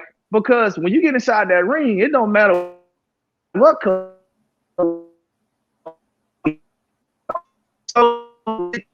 Damn, they fucked this shit up right when it got good. They probably would. Is it me or is he chopping to up? A boxing match. I'm chopping. No, I can hear him. Chopping up. Oh, okay, I can hear him. Okay, go ahead. Different, you know how Go this ahead, shit fam. goes. Okay, y'all boys, y'all. Oh yeah, now he chopping. I can hear. Okay, it now. I'm like, I thought he was chopping. Like he was starting to really cook, and then this shit said, did it? Yeah, nah, man. What he was. I think what he's trying to get at is when you get in that ring, man, you know, ass whoopings are given and taken in all shapes, sizes, and forms and colors. Exactly. So, exactly. You know what I mean? I mean, you're gonna feel the funk one way or the other. So either you're gonna give it or you're gonna feel it. So it exactly, is what it is. Man. And I go by performances and who these guys is fighting, and that's how I judge, you know, certain fighters in my own way. And you know, I wish everybody the best, but at the same time, it's like, to me, when you bring race into it, racism, shit like that, to me, even though it's a part of the game, like some people do that and that sells tickets or what have you, to me, it's a parasitic move, because if you feed it energy, it's gonna have energy, and it's usually a negative energy. So I don't feed it. You know what I'm saying? That's man. The fans. I appreciate your honest assessment, the fans, Wayne, and the fans gonna take care of the racial aspect of the boxing match. Right. It's just the truth. You know what I'm saying? You don't have to bring it in to the mix as but a fighter, when the fighter feeds into that, that's the whole point of what I'm speaking on. Like, say we talking about BHOP, he brought that into it. You know what I mean? You said the fans gonna do that, but when a fighter does that, is that really a winning blueprint, or from what I've seen, it backfires every time? I mean, it can be a winning blueprint, but I'm gonna tell you the only way. He got to keep winning. You know what I'm saying? I mean, the only way. I'm gonna be honest with y'all, man. Like with the upcoming fight, Wilder and Fury 3. You know, I haven't really been giving it too much energy. When it come around, it come around.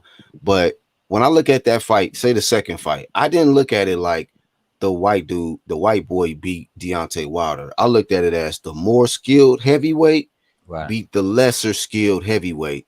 And it just happened to be that the more skilled guy was Fury and the less skilled guy was Deontay Wilder. And that's what got ultimately exposed, is that your skills is lacking. This is why you doing all these changes. You got to get Malik Scott and try to figure out what you're going to make, what adjustments you're going to make to deal with this more skilled dude in front of you, who's also bigger than you. And he's confident because he's like, I'm already skilled. I'm just going to add more to my arsenal, fam. So that's what I look at. When you're looking at mentally breaking down the game and seeing skill for skill, who would win a fight, I don't look at color. I don't do it. I don't even bring that into this, so I don't feed into it. But when I see fighters feed into it, I see it be backfiring. No, absolutely, man. But the better thing is this right here. When you have a philosophy like what you just spoke of, which I think everybody should share that, by the way, it becomes a problem. Now you're a coon because you think the white boy can beat the black guy. You know, now you're a hater just because you're giving your opinion. This is what this is the kind of culture that has been created because people and fighters are bringing race into a scenario that don't have nothing to do with it. Because guess what? Both of these guys are fighters. Whoever's the better man, no matter what color you is, gonna win. So if you get your ass whooped, that's on you. Period. Yeah, that's it. Blame it on your game plan. Blame it on your wasn't in shape or you had a weak training camp. You can blame those factors if you want to, but don't blame a racial factor if you just got blazed by the dude that was right in front of you. You know, so that's a thing too. I agree with what's pretty much been said. But again, you know, it sells, and like I said, man, all these guys are in cahoots. If you notice, like one thing 123 said, man, is, you know, and Beto, they don't want to pay for the situation with the Wilder and the Wilder and Fury fight because it seemed like it's kind of orchestrated. You know, he talking about he gonna fight him 4, 5, 6, 7 times. So if Wilder going here and knock this kid out, and they gotta have a 4th fight, it's like, that's convenient. You know, so I understand why people don't want to support that, and to break up that monotony or that possibility, just let somebody else fight in between, and then you two guys can come back. That way we know it ain't no shady business. So I respect what everybody's saying. And when it comes down to the guys who promote the race, like with the content and shit like that, I mean, they're in these guys' pockets. They're getting paid to do this. They probably don't have a job. They probably don't have no skill set out of content creating. So they rely on this thing to eat and feed their family or buy the things that they like. So, you know, I understand a nigga struggle. You know what I'm saying? When you ain't shit in life, and you ain't got nothing to fall back on except YouTube and this content, nigga, I respect it. You know, if you can't get up, you ain't got no business, no job, no real player shit going about yourself, and you can't feed your family off real life, and you need the internet to do it, hey, look, I respect it. So if you need to use race to get clicks and views, then nigga, do your thing. You just a pussy nigga to me because please, let's keep it 100. You're a pussy nigga because let's keep it a buck, nigga. Y'all niggas around here talking about cool shit. The way I think is what y'all gonna do. Y'all don't like these folks. Okay, what's up? Let's strap up. They stormed the Capitol. None of you niggas was there. What's up? What's up? What y'all niggas really want to do? Let's organize. Let's get together. Let's really do that shit. So that's a whole different story. You see what I'm saying? Y'all niggas stop eating at McDonald's. Stop supporting. Stop trying to get into white people shit all the time. Every time you turn around, these same countries niggas always talking about getting in white people shit. Okay? If you don't like basketball, you don't like football, create your own shit then. You know what I'm saying? So I don't want to hear that shit. If y'all niggas ain't, once niggas gave back the guns in the Civil War, I was done. When both sets of blacks from the North and the South gave these motherfuckers the guns back, I was done. Don't talk to me about this shit ever again. Man, Zone motherfucking 6. That's your new name. Zone motherfucking 6, nigga. Oh God, on Yashua now, nigga. Preach on it. How far we gonna go? How far we gonna go with this? Nah, you know, hey, I'm glad I asked that question, man. Hey, we talk like this offline, Black. We talk like this heavy offline. You know, this is what we do now. We talk like this. No doubt. I just want to test temperature every now and then, but that was some shout out to you niggas, man. Zone said it. Hey, but when it's all said and done, it's still a lot of boxing talk left. I want to get your predictions on this Leo, as my bro actually say, Leo Santa Cruz versus Chris Colbert. I think this fight might happen next. What y'all think about Leo coming off the nap against Tank, and then Colbert coming off, impressive victory? If y'all want to assess his performance in his last fight, and then who y'all think gonna win between these two? I thought Colbert had a great performance in his last fight. I liked the way he was throwing the combinations. He kind of controlled. The only thing I didn't like about he kind of go into a shell a lot and move back to the ropes. You know what I'm saying? As he started getting up there and fighting better people, like let's say like somebody like Gervonta Davis, you can't be doing that, man. You can't be shelling up and moving backwards and going up against the ropes. Him against Santa Cruz, or he gonna dominate Santa Cruz. Santa Cruz is Santa Cruz had his time. You know what I'm saying? He had his little time, even though he dug Rigo. You Rigo. He ain't the only one to duck Rigo. Carl Frampton did too. But yeah, I got Colbert beating Santa Cruz. Out classic. All right. Yeah, No the doubt. fix, man. I'm gonna cut through all the bullshit right here. Colbert, man, I tell you what, his jab when he uses it, I think he has one of the best in boxing. Okay, he I got agree with points. that. It got points. It was points in the fight where he kind of stopped using his jab, and he suffered for it. He paid the price. You understand what I'm saying? Then he got back on his jab, got back on his fundamental shit, and he did well. I think defensively he has several struggles that he needs to overcome. King Tug was definitely countering the kid. Let me tell you something, man. The only saving grace that I think he had was, one of the saving graces that I think he had was King Tug only had a week and a half to prepare for the fight. Okay. People are not mentioning that. They called this man up a week, less than 2 weeks before the fight and say, hey, you want the fight? This dude say, okay, cool. Went in there and performed well. He performed well. I think it was a one-sided fight, but at the same time, it was competitive and it was entertaining. You understand what I'm saying? But this is the problem right here when it comes to the Leo fight. I don't think Colbert has a lot of power in his punches. I think he's a good boxer. Obviously, we can see that he can get counterpunched, right?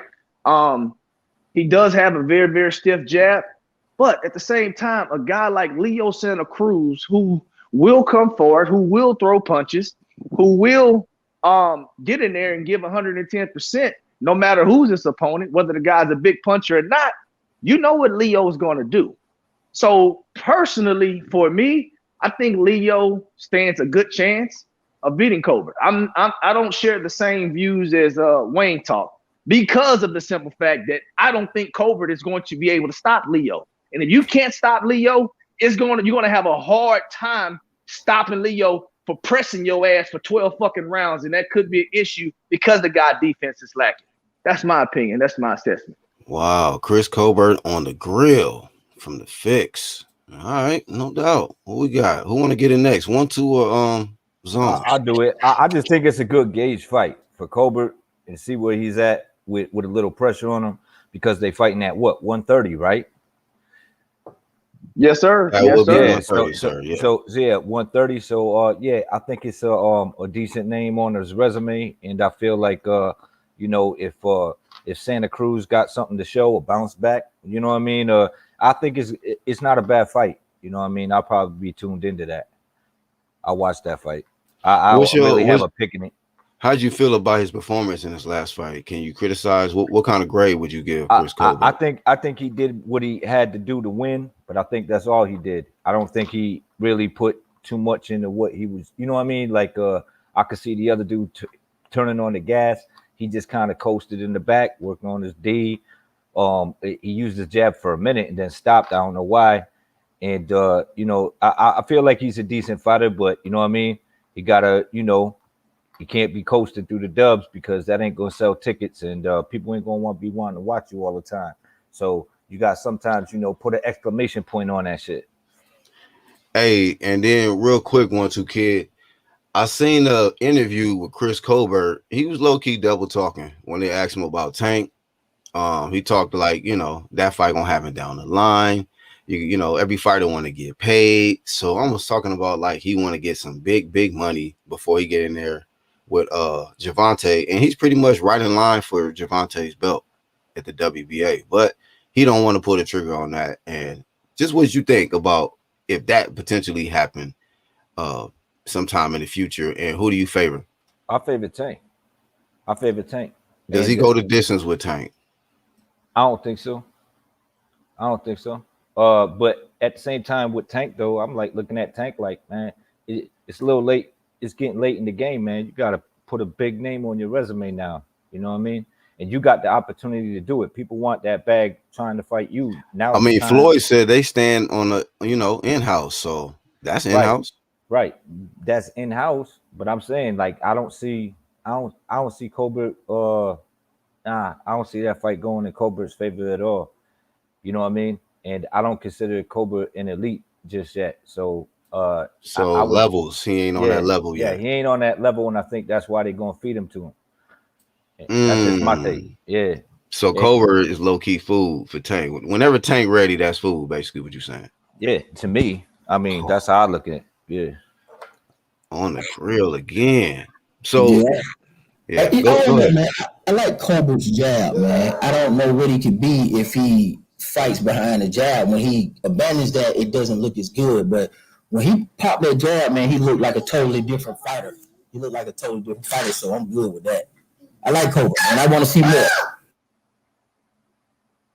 Yeah, as far as the tank scenario is concerned, man. Look, for me, this is the deal right here, and this is why that particular fight is not going to happen anytime soon, because they know Tank can beat Colbert. They know Tank is gonna stop a little bit Colbert. of echo from zone. Yeah, they know that Tank is gonna.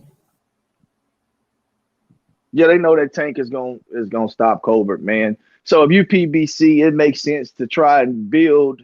Because look, Tank's not gonna fight at 130, so it makes sense to build. He Colbert. did mention that he's not gonna fight. He's not gonna come back down to 30. So so it makes sense to build Colbert. Let him see if he can have a reign at 130. And now you have two champions, because I think Tank will become a champion again at 35. Yeah, it makes sense to have two champions in two weight divisions versus one, and then later on down the line, those guys can come together and fight one another. But I think PBC, Al Heyman, and these fighters are going to make them a little scratch before that happens. Man, I want to see Tank fight somebody, man. Me too. Yeah, because he got the skill set. He got power. You know what I mean? He got all those things, and he's still fresh and young and in his prime. But that ain't gonna be there forever. So you know what I mean? I don't want to see him in there when it just don't make sense, man. Like now's the time, man. Now's the time. 135 is super lit. There's nothing but fresh, hot fighters in there. You got Haney, Teo, Ryan. You know what I mean? Lomachenko, all those guys, man. And the fact that you just bouncing around that, like, I'm not knocking them getting the bag, but I'm not supporting guys not on that legacy shit, man. Like, go ahead and you could get some serious bag and be ranked, really as a high fighter if you get in there and test your skills against some of the best out there. And he older than them guys for the most part, other than Lomachenko. So I mean, come on, man. Get in there and mix it up with those guys. Like, those are the fights that we want to see as boxing fans. We want to see you succeed. We want to see other people succeed. You know what I mean? And putting these fights together makes sense. Money, all that. So when guys is talking like they're going to just stay on their side of the street, yeah, that's duckology. Like duckology. Yeah, it is though. Like my man Khan be saying, like it's not the type of energy I want to feed. You know what I'm saying? So I'm like, one of us need to do a live stream dedicated to duckology and duck terms, and what all falls into the category of duck talk, because they be getting creative as fuck out here, bro. Let's just keep it real. No, that's 1,000, man. I think Colbert would better be suited fighting somebody like Shakur Stevenson at 130. You know what I mean? After the Herring fight. Hey, you agree with this right here? The Fix Grindhard Sports Nation said Leo's jab just as good as Colbert's. Do you agree with that? No, I don't agree with that. Not at all. And I'm gonna tell you, I do think Leo does have a good jab though. But at the same time, I think Colbert's jab is a lot more snappier than Leo's is. But they do both have really, really good jabs. Now, the next question would be, do I think Leo creates better offense off of his jab? Yes, I do. But just a straight jab, just controlling the distance, snapping it out there, and completely dominating the fight from the jab, Colbert all day. But when you talk about creating offense off of the jab, I would go with Leo. That's a good point. I got Colbert creating better offense off his jab, more crisp shots. Leo tends to push his shots. He's He's a Yeah, pusher. I With his gotta go punches. with the You know what I'm saying? Leo got less power than Colbert. Right, but he gets and, busy he's off them smaller too. shots. He gets busy off them shots. He sets up combinations off them shots. As to just that one shot, like he puts the pressure That's on. true. That's his style. So I don't think totally Colbert get want to exchange with him like on the inside. I think I think Colbert jab is way better than Leo's though. it's That not a jab bad is fight. long. It's really not a bad Colbert, fight I though. would love You know for what I mean? Colbert to exchange with him on the inside. Colbert is faster. I believe he's stronger too. I think it's a good fight though. I think it's a decent matchup. I'm not mad at that fight. Yeah, I like that fight. I think it's a good fight. It might look like Mildred Taylor and Chavez 2.0 because they got those similar attributes. I was looking at Colbert. I was like, damn, he kind of remind me of a smaller Mildred Taylor a little bit. Chavez 2.0 because Hey, turn your playback off. What's up, Grindhard Sports? What's good? What's up, fam? Man, so you said something in the chat. Let me go to your comment. You said Leo's jab just as good as Colbert's. Hey, Black, I can't see who when you pull the screen up, I can't see us. Like, we can't see who else is on. Okay, appreciate you. Yeah, I was just saying that because before he got knocked out by Tank, he was doing good with it. But Colbert, he probably more established with it throughout his career, though. I was just going off the last fight, that's all. You thought Leo in his last fight used his jab better than Colbert? I mean, before No, it wasn't as long as Colbert's, of course, but he was doing good. He was fighting Tank, though. You know what I'm saying? Yeah, he was fighting Tank. Colbert fought Numbayar. It's a difference. Is it just me, or does it seem like Berto, Thurman, and Earl Spence got the same path to success, like in a similar way? They got a lot of similarities in their careers and how him moving those guys. In what way? What you talking about? Shit, if you look at, Porter fought all three of them. He did fight. Danny Garcia done fought two of the three. Collazo fought two of them. Ron Zavic and Berto and Keith Thurman fought the same guy. Algieri and not Algieri, but Bondu and Thurman and Spence fought the same guy.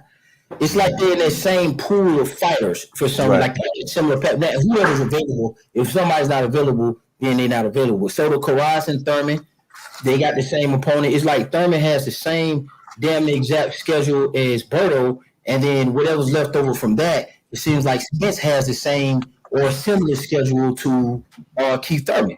Yeah, it's like it's in-house. It's all in-house, kind of like Top Rank. They're doing the same thing. So recycle promotions. But hey, Red Glove, I did a video. I did do a video on that, man. The Mikey versus Progress. And I did a prediction. I think that's a great fight. I favor Mikey. I'm big Progress. I got Mikey. I'm picking Progress, but I'm favoring Mikey in that fight. But that's a good ass fight. I'll tune in. Hey, somebody got echo, man. Mikey. Yeah, good fight, but I got Mikey too. Oh, you okay? I think it's a great fight, and that's what I mean. Like everybody, everybody kind of non-title too. Non-title. But I'm just saying, man, Mikey can punch. He can punch, and Progress, man, he bring a lot of pressure. He's a dog. So I love that fight. I love that fight, man. I love the style matchup, everything about that. I hope it's as good as it is on paper.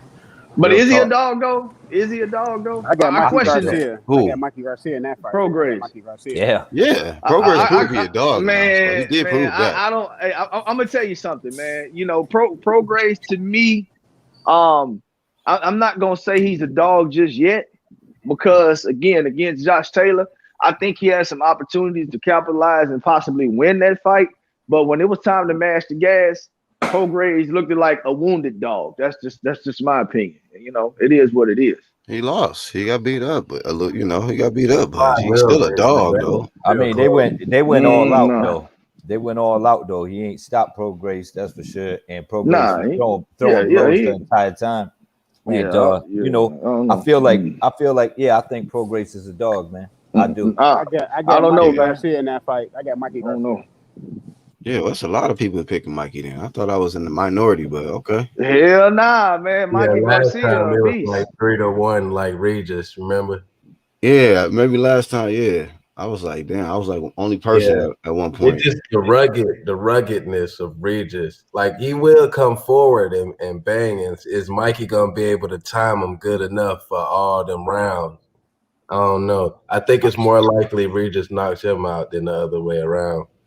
I think it's a great fight, man. A lot of questions gonna be answered. As long as Mikey don't get tired or nothing, because Regis got stamina. His stamina is pretty damn good. But the thing with Mikey is Mikey's economical, so he throw when he feels that he's got good timing. So I mean, he throws. Regis got to watch out because I don't like the way Regis walk in sometimes.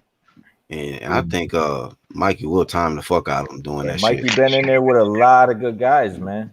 Yep. He been in there with a lot of heat. I mean, real skilled dudes he been in there with. He been in there with Spence. I know it didn't go his way, for damn sure. But in there with AB. Easter. Yup. Easter went live right after he lost it. That boy hit hard. Yup. He even had Vargas boxing him for like 3-4 rounds and doing a hell of a job. And then just as soon as he started slowing down a little bit, he just started going to work on him. So yeah, I mean, Mikey got respectable power and a respectable chin. So even though Regis got power, I'm like, yeah, ain't gonna really be nothing probably that Mikey ain't ever felt before, but it's gonna be some pressure. But other than that, he dealt with that kind of pressure. He took over 300 punches to the head from Arrow. So just saying. Yeah. Upstairs and downstairs. So good event though. Good event. Yeah. Hopefully that fight really get made. I don't know what platform they're gonna air it on though. Who y'all got in the Herring Shakur fight? Shakur. Easy work. I think that boy gonna probably vacate. Dudes be trying to vacate when Shakur come up. Yeah. But his energy, he sound like he finna get in there though. He better, bro. Nah, he do sound like he gonna get in there, bro. He sounded like it. But Shakur said it. Shakur said, man, Henry know he can't beat me, man. Stop playing. Yeah, he did. That shit was funny, man. I'm not gonna lie, that shit was I think hilarious. He gonna beat his ass, but if he get in there, I'll respect him. I really will respect him if he get in there, because I think dudes be really trying to duck Shakur Stevenson, man. Like the names, they trying to duck Shakur Stevenson. I got Shakur Stevenson as a future of boxing. Hey, guess what? You know what they being real silent on? That Oscar Valdez word. That Valdez called out Tank. I think it's the money with Shakur. They don't think they can make enough money, and it's high risk, low reward. Because Valdez called out Tank before Tank fought Barrio. Don't duck me, let's unify. But he's like clearly ducking Shakur. You know what I'm saying? Bruh. Yeah, Valdez. This man better make a move, bruh, because I've been watching that shit real close. Like this dude still ducking this man, Shakur, and it's got the little Canelo symptoms, like low key. He gonna pull the shit. Who have you beat?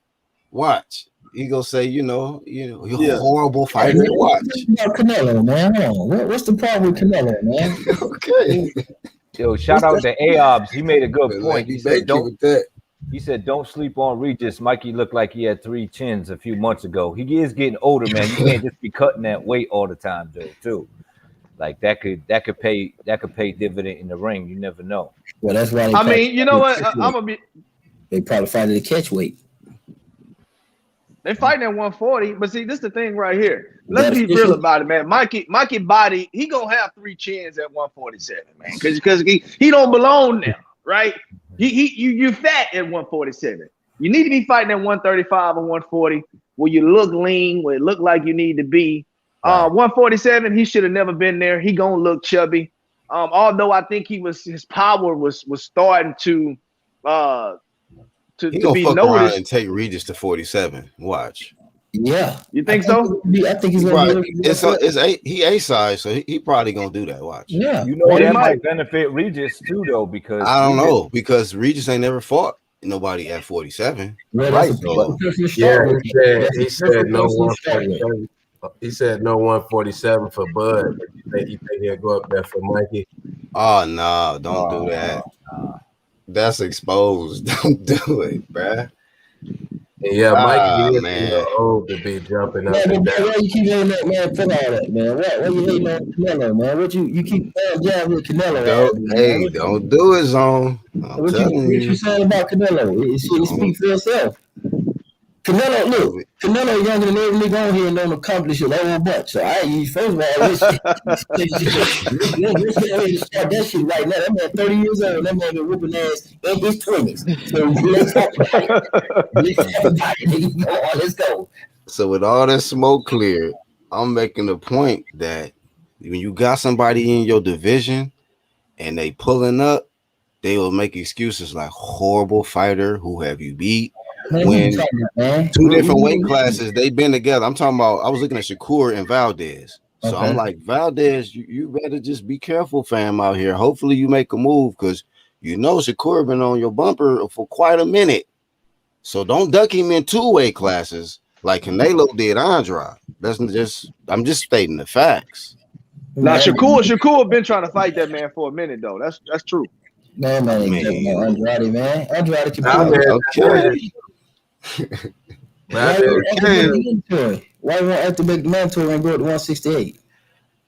Say again? Why you want to activate the mandatory and go up to 168? That's a good question. But real quick, my counter.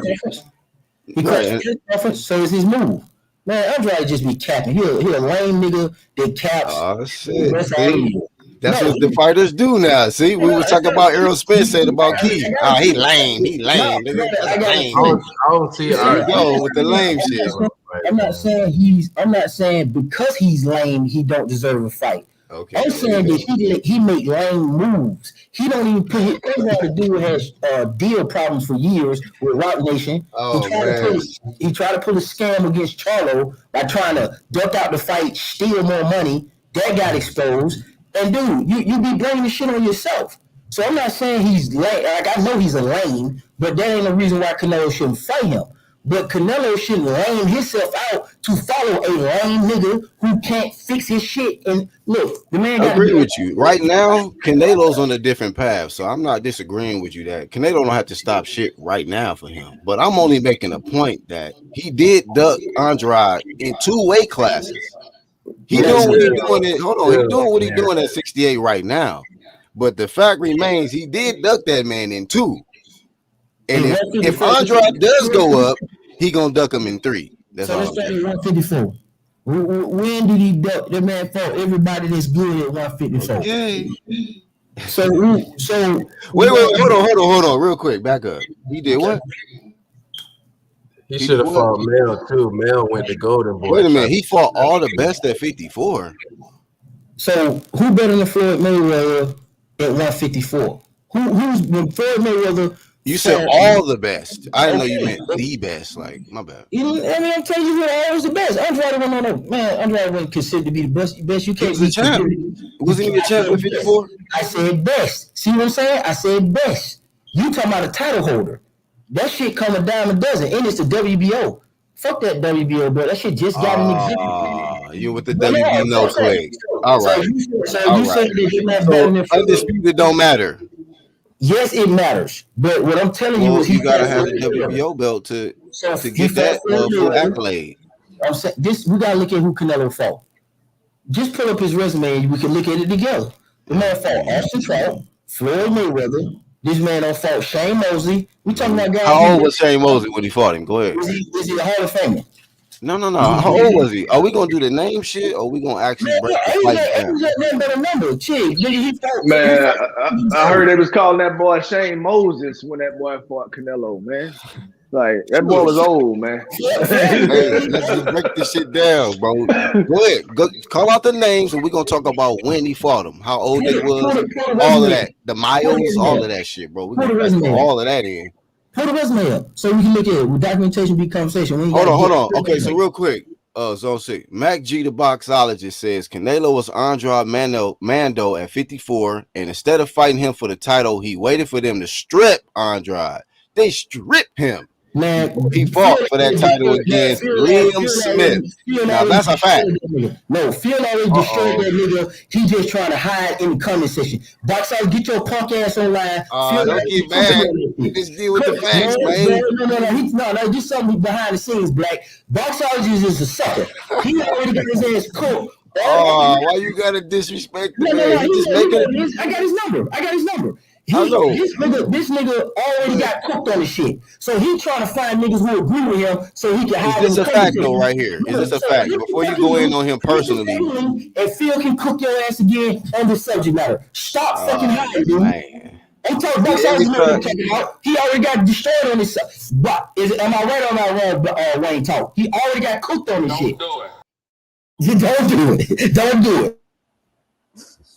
He said, I'm just speaking facts. You bad. He said he's speaking facts. You already got killed on that. Click the link. Stop. We don't know nothing about that. It's UGC. We don't know nothing about that. What you killed them on. We talking about today in these comments. So he can click the link. He can click the link today. Yeah, he can click the link today. But what about this comment? That nigga ain't busy. That nigga can click the link. That nigga ain't got shit to do. He can click the link. You don't want to talk about this comment though? You don't want to address it? This did happen right here. I want him to click the link, man, because I ain't finna talk to a nigga that we can talk to him just hiding. He know what he can do his ass on here. He's a YouTuber. He can get on it. That man, he tiptoed around this comment. All right. Man, pull the resume up, though. Back to what we was talking about. Pull the resume up. All right, I'll pull it up. And we're gonna show me where Andrade and him should have fought at for your position. Since you saying he don't want. No, I'm asking you, are you disputing it or? No, well, I'm asking you. You the one who's saying that he ducking. I'm saying he. Yeah, 2 weight classes. You got to show me a reasonable timeline in which Andrade go. So let's. Y'all supposed to have y'all facts together. You want me to do all the work? No, you making the claim. I ain't making the claim. I'm saying the man. I was the only point I was making. Was a comparison with the Shakur Stevenson and Valdez, and he potentially heading down that path. What Canelo did with Andrade. That's all I'm saying. Man, all thing I'm asking. We're gonna make a claim. Bring up the documentation so we can look at it, and you can show me where you saying he ducked him at. See, now everybody want to get quiet and shy and shit. No, I don't want to do no work. So pull up the resume and put out the date and the fight where he could have fought Andrade. That's all I want to do. Man. I'll pull this weak ass resume up. Hey, matter of fact, since you did that, we really go down Canelo resume. After research, baby. Let's go. Where you think he should have fought him at? What year? Let's start with a year. All right, so 56 wins, one what loss. Year you talking? 56 wins, one humiliating loss, and 2 draws. People thought he only had 1 draw, but no, he got 2 draws, and it was against a dude who was like 6 and how many? What was his losses? I forgot. It was terrible. You started. Let's get to. I'm just getting the facts out there. I said we go break his whole shit down, homie. Let's get to the calendar. But he now 1 pound for pound, so we gonna go down the list. Let's see. Don't go backwards, nigga. Let's start from the beginning. Go to 154. Let's go. This man trying to rush the goddamn post, man. They're trying to duck. Now let's show. All right, let me see. Let's go. Vacant super welterweight title. That's the vacant WBC silver. So no, that's weak. WBC vacant. Here we go. Matthew Haddon, vacant WBC. That's who he won his belt from. Oh shit. Okay, so he won his belt off Matthew Haddon, who was a 140 pounder. Who was that guy? Let's see. Chris Van here. No, he got a fight coming up. 2013. Oh no, what the fuck? Oh, he lost that. Yeah, he done. He not fighting no more like that. So I'm trying to figure out. So you saying he should? No, I just want to see who he won his belt off of. So he won his belt off of nobody. All right. That's Ricky Haddon, brother. Yeah.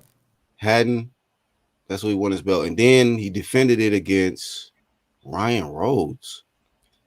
Then he defended against Alfonso Gomez, Kermit Cintron, then Shane Mosley, who had 40-something, let me see, 40-something, 46 fights at that point, and 7 losses and 1 draw. That's when he fought Shane. That was May 5th, 2012. Right. That's ass. Okay. So Josecito Lopez after that. Wow. We got the Josito Lopez fight, right? And then they robbed Trout. Okay, I'm joking. He didn't rob. They didn't rob Trout, but Trout put up a good fight until he stanky leg. Then I knew the fight was over. Trout beat Cotto. Yeah, Trout beat Cotto, but when he stanky leg, the fight was over. Floyd, that was brutal. Then Angulo, helmet head. Get him. Nah. The helmet head. Some people argue Lord got this one. Okay, but that's we all talking about good fights though. I'm not disputing if you think he lost, but we talking about fights. I mean, okay, but I'm talking about you arguing about the resume.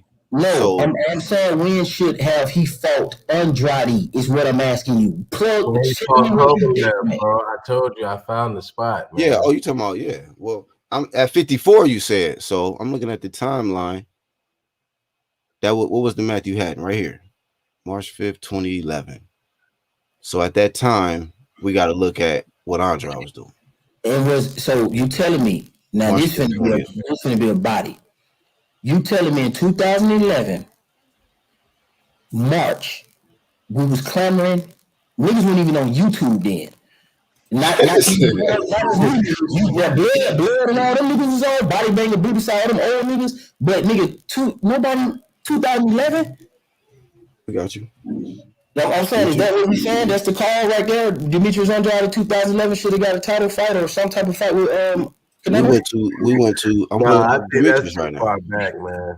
Yeah, it get real stinky when you pull out the documents. Niggas just be saying shit, don't even know where it come from. You gotta do your own research. Relax on. So we got Demetrius Andrade. We relaxed. We got Demetrius Andrade. Let's see. I'm pull up his now.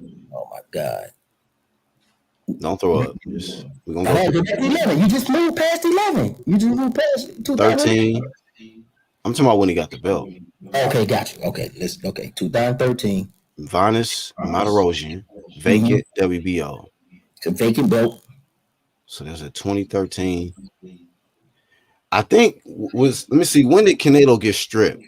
Man, here we go. So he fought 2013, once in 2014. Because we're looking for the timeline when he was ranked in the WBO number one. Okay, as a Mando. Yeah, I'm with you, but peep this out though. The man fought in 14 once in 15, once in 16. The man just got himself back together in 2016. And in 2017. So 14, 15, 16, he fought once. So we know that's off the table. So 2013, we know for sure. Okay. 54. Okay. That's 3 all fights. the way up to Jack Colbert when he get back relevant in 2017. So 14, 15, 16, the man only fought once. 2017, so 2013 and 2017. So at least about 4 years at 54. So if I go back, let me see how much timeline. Canelo was at 54. Yeah. Demetrius Andrade fought 14, 15, 16. He had 3 fights in 3 fucking years. Garbage. But let's go. Yeah, we're not disputing who got the better resume. But. Nah, that's not what we talking about. Did this man duck? I want to settle this live in HD on somebody channel who got some sense. We finna do this together. Oh, he for sure ducked at 60. That's not a debate. Okay, we do a 54 first. We got to go back like 10, 11 years and shit for the 54. Okay, so you still saying look, only thing you can do is concede. Ducking man for over 10 years, bro. He been ducking from over 15 10 years. Decade worth. Yeah, you got it. Okay, so help him find the space though. You co-sign him, but get on the computer and help him find the space. Yo, I see boxologists. Hold up. I see boxologists saying he could have fought him in 15 and 16, but that's also the time you saying that Andrade could have fought against Jamel in 15 and 16. But the man only fought one time in the 14, 15, and 16. Yeah, so he only fought one fight. So either he fight Canelo or he fight Jamel, which he was supposed to fight Jamel, but we all know what happened with that. But I ain't gonna go through all that. Y'all love to bring out that Jamel shit. That's no. I'm just saying. But while we there, let's talk about Jamal. Jamal, we're gonna get to Jamal, but he's saying that in reference to boxology because boxology is crazy shit. So right now we on the resume of him. We going down the timeline. Yeah, that's it. How is BoxRec gonna gonna show Right. BoxRec is not going to show the. Oh my fucking God. mandatory at 154. Anyway, I'm done. Phil, go ahead. Y'all got it. I'm done. I'm good. I'm done. Nah, really, I Then you would, done. man. This for me. I'm not. I've been done with this right here, man. When the last conversation I had, It was a about humiliating loss, AOPS. I'm not lying about that. yeah, you know, the They last love conversation I Canelo. had I'll just about take the it was, facts, bro. He did duck Andrade in 2 weight classes. He did. And if he activates his Mando, it will be 3 because he said he would never fight him. Yeah, I disagree. I think Andrade has ducked them guys on purpose. Right. Because and I can prove it, because if you fight 3 times a year or 3 times in 3 years, then you're clearly not fighting nobody. You're inactive. You can't go around saying somebody's ducking you if you're not fighting and you have bad business deals. So I'm gonna give credit for him for now, and I believe this with Andrade. I believe the man screwed himself with the deal with Rock Nation. I do believe in that. I believe the man's business was not in order. Right. I can't give you credit for that and then say at the same time people are ducking you when you have a bad business deal. So either I'm gonna say, okay, then he's being ducked. I'm gonna say he doesn't have a bad business deal though. Not right now. Bro, you're only talking about the Jamel shit. That's it. Bro, I'm talking about all of them as it pertains. Not with Jamal.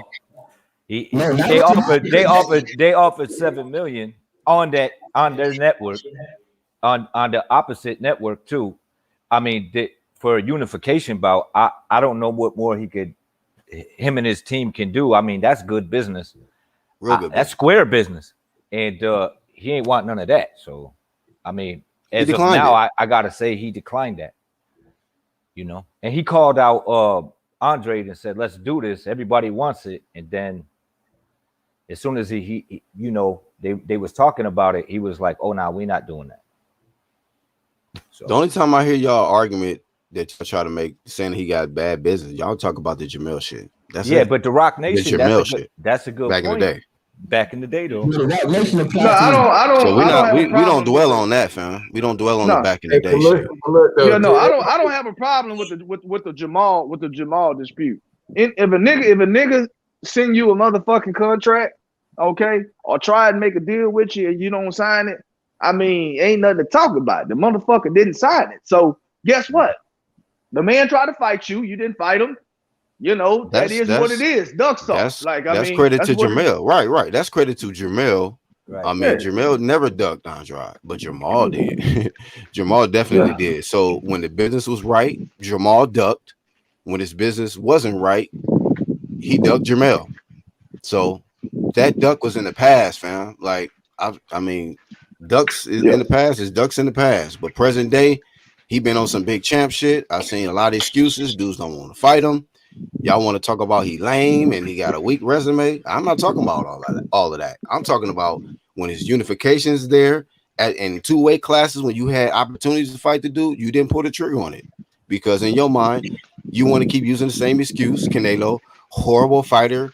You haven't fought nobody. Y'all love that type shit though.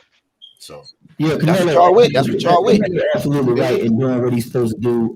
He's a champ for a reason. He got one of the best resumes in boxing, and the man. I agree. And I never disputed that. I only talked about one fight that he will never ever be able to escape, and that's that Andrade work. That's a fight he'll never be able to escape. The man has been whipping people's ass from pillar to post, and he never ducked nobody. I know he's been ducked by Andrade because Andrade don't want to fight nobody. So Andrade is the person who's doing the ducking to me. You know, wait a minute. You honestly believe that Andrade don't want to fight nobody when proof we just proved that he wanted to fight the Jamal. No, a champ, fam, a champ. You said it, but you didn't prove it. So he All right. Everybody knows that he just okay. Let's start from the recent. You are done. He crashed the press conference, right? You just said that Jamal is not trying to fight nobody. You didn't even back that up. What I'm asking you is, did Andrade just recently crash a Canelo press conference talking big champ shit, correct? Yeah. Okay, so the next move from there would be to activate your mandatory spot and move up to 168. He's been quiet. We have not heard anything from him. So it's another cap-ass move from Andrade. So why are we not getting him going up to 168 to fight Canelo? Why are we not getting that? If I'm trying to fight you and I crash your shit, believe you finna get a letter in the mail saying Zone finna activate that mandatory. I'm not finna crash your shit and then disappear. Ain't no one knocking that. Ain't no one. I'm not knocking what you saying. Not countering that at all. Yeah, he got to activate. All I said was if he do activate the Mando, it will be the third. Say again. Are you saying you giving your you saying you think you believe? Okay, I got you. I see what we. Okay, you're not talking about the facts. You just saying what you believe. Okay, go ahead. No, cook on that. Go ahead. You got his own. Go ahead. That's how ATL niggas do. Go ahead. Hey, look. Your ATL shit, nigga. So let me interject. The facts, but you said see. So in Atlanta, if a nigga crash your shit, then you better get your bitch ass up and go fight. You don't get to crash somebody's shit and then hide.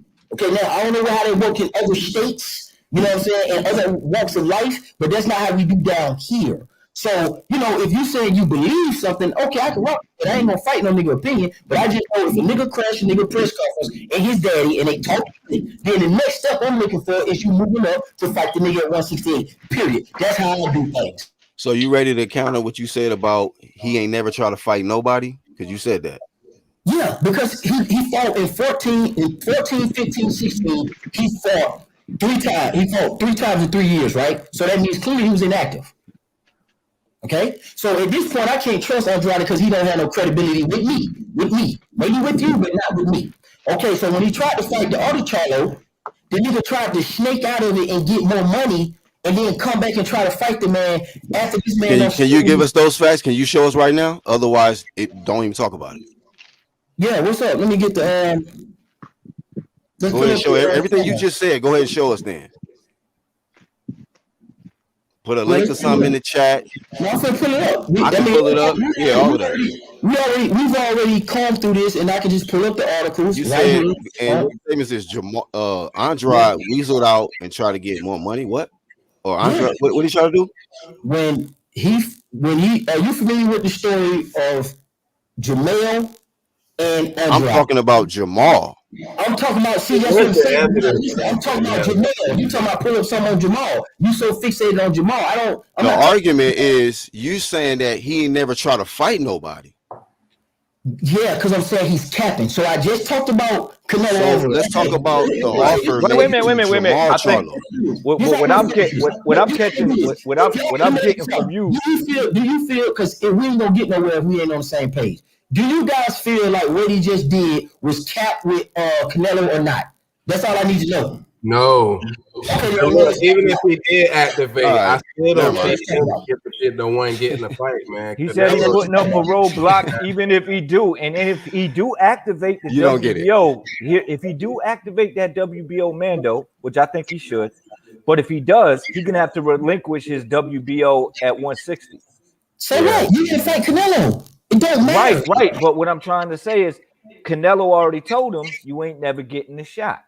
But let's find out and see. Let's find out and see if that's the case. That's what I'm saying. All right, so I'm gonna tell you how it's gonna go down. If he does do it and he relinquishes his WBO, then all of a sudden Jamal's gonna say WBS, not WB. No, he's gonna go for that vacant title. Right, then he's gonna get up there, and there's gonna be some sort of WBC franchise bullshit that they throw in front of him, and he probably not gonna get the fight. Nah, he ain't gonna get it. Yeah, you said. I mean, better wake up, nigga. Better wake up. Your opinion is your opinion. You right? It's just an opinion. Just an opinion. You can't tell me what. I don't know what Canelo gonna do. This man got credibility with me because he whooping ass and busting niggas' arms and busting niggas' eyes. So he has credibility with me. He got hands. The nigga you talking about ain't doing nothing with no hands. He's ducking and dodging and capping and shit. Who's he ducking? Who's he ducking? Can you tell us who he ducking though? All I'm saying is you wanted to start from the beginning. You wanted to do a timeline, right? You cooked on the Jamel, right? We went over Jamal. You jumped over that twice and went right to Canelo. I don't have anything. That's a fact. That's why I say I'm done with it. To you guys about Jamal, but you guys won't concede to shit. So I ain't talking to you about that because no matter what I say, you guys got in your mind that you don't care. So that's not true. Everybody said he you a guest, bro. We listening to you. Wait a minute.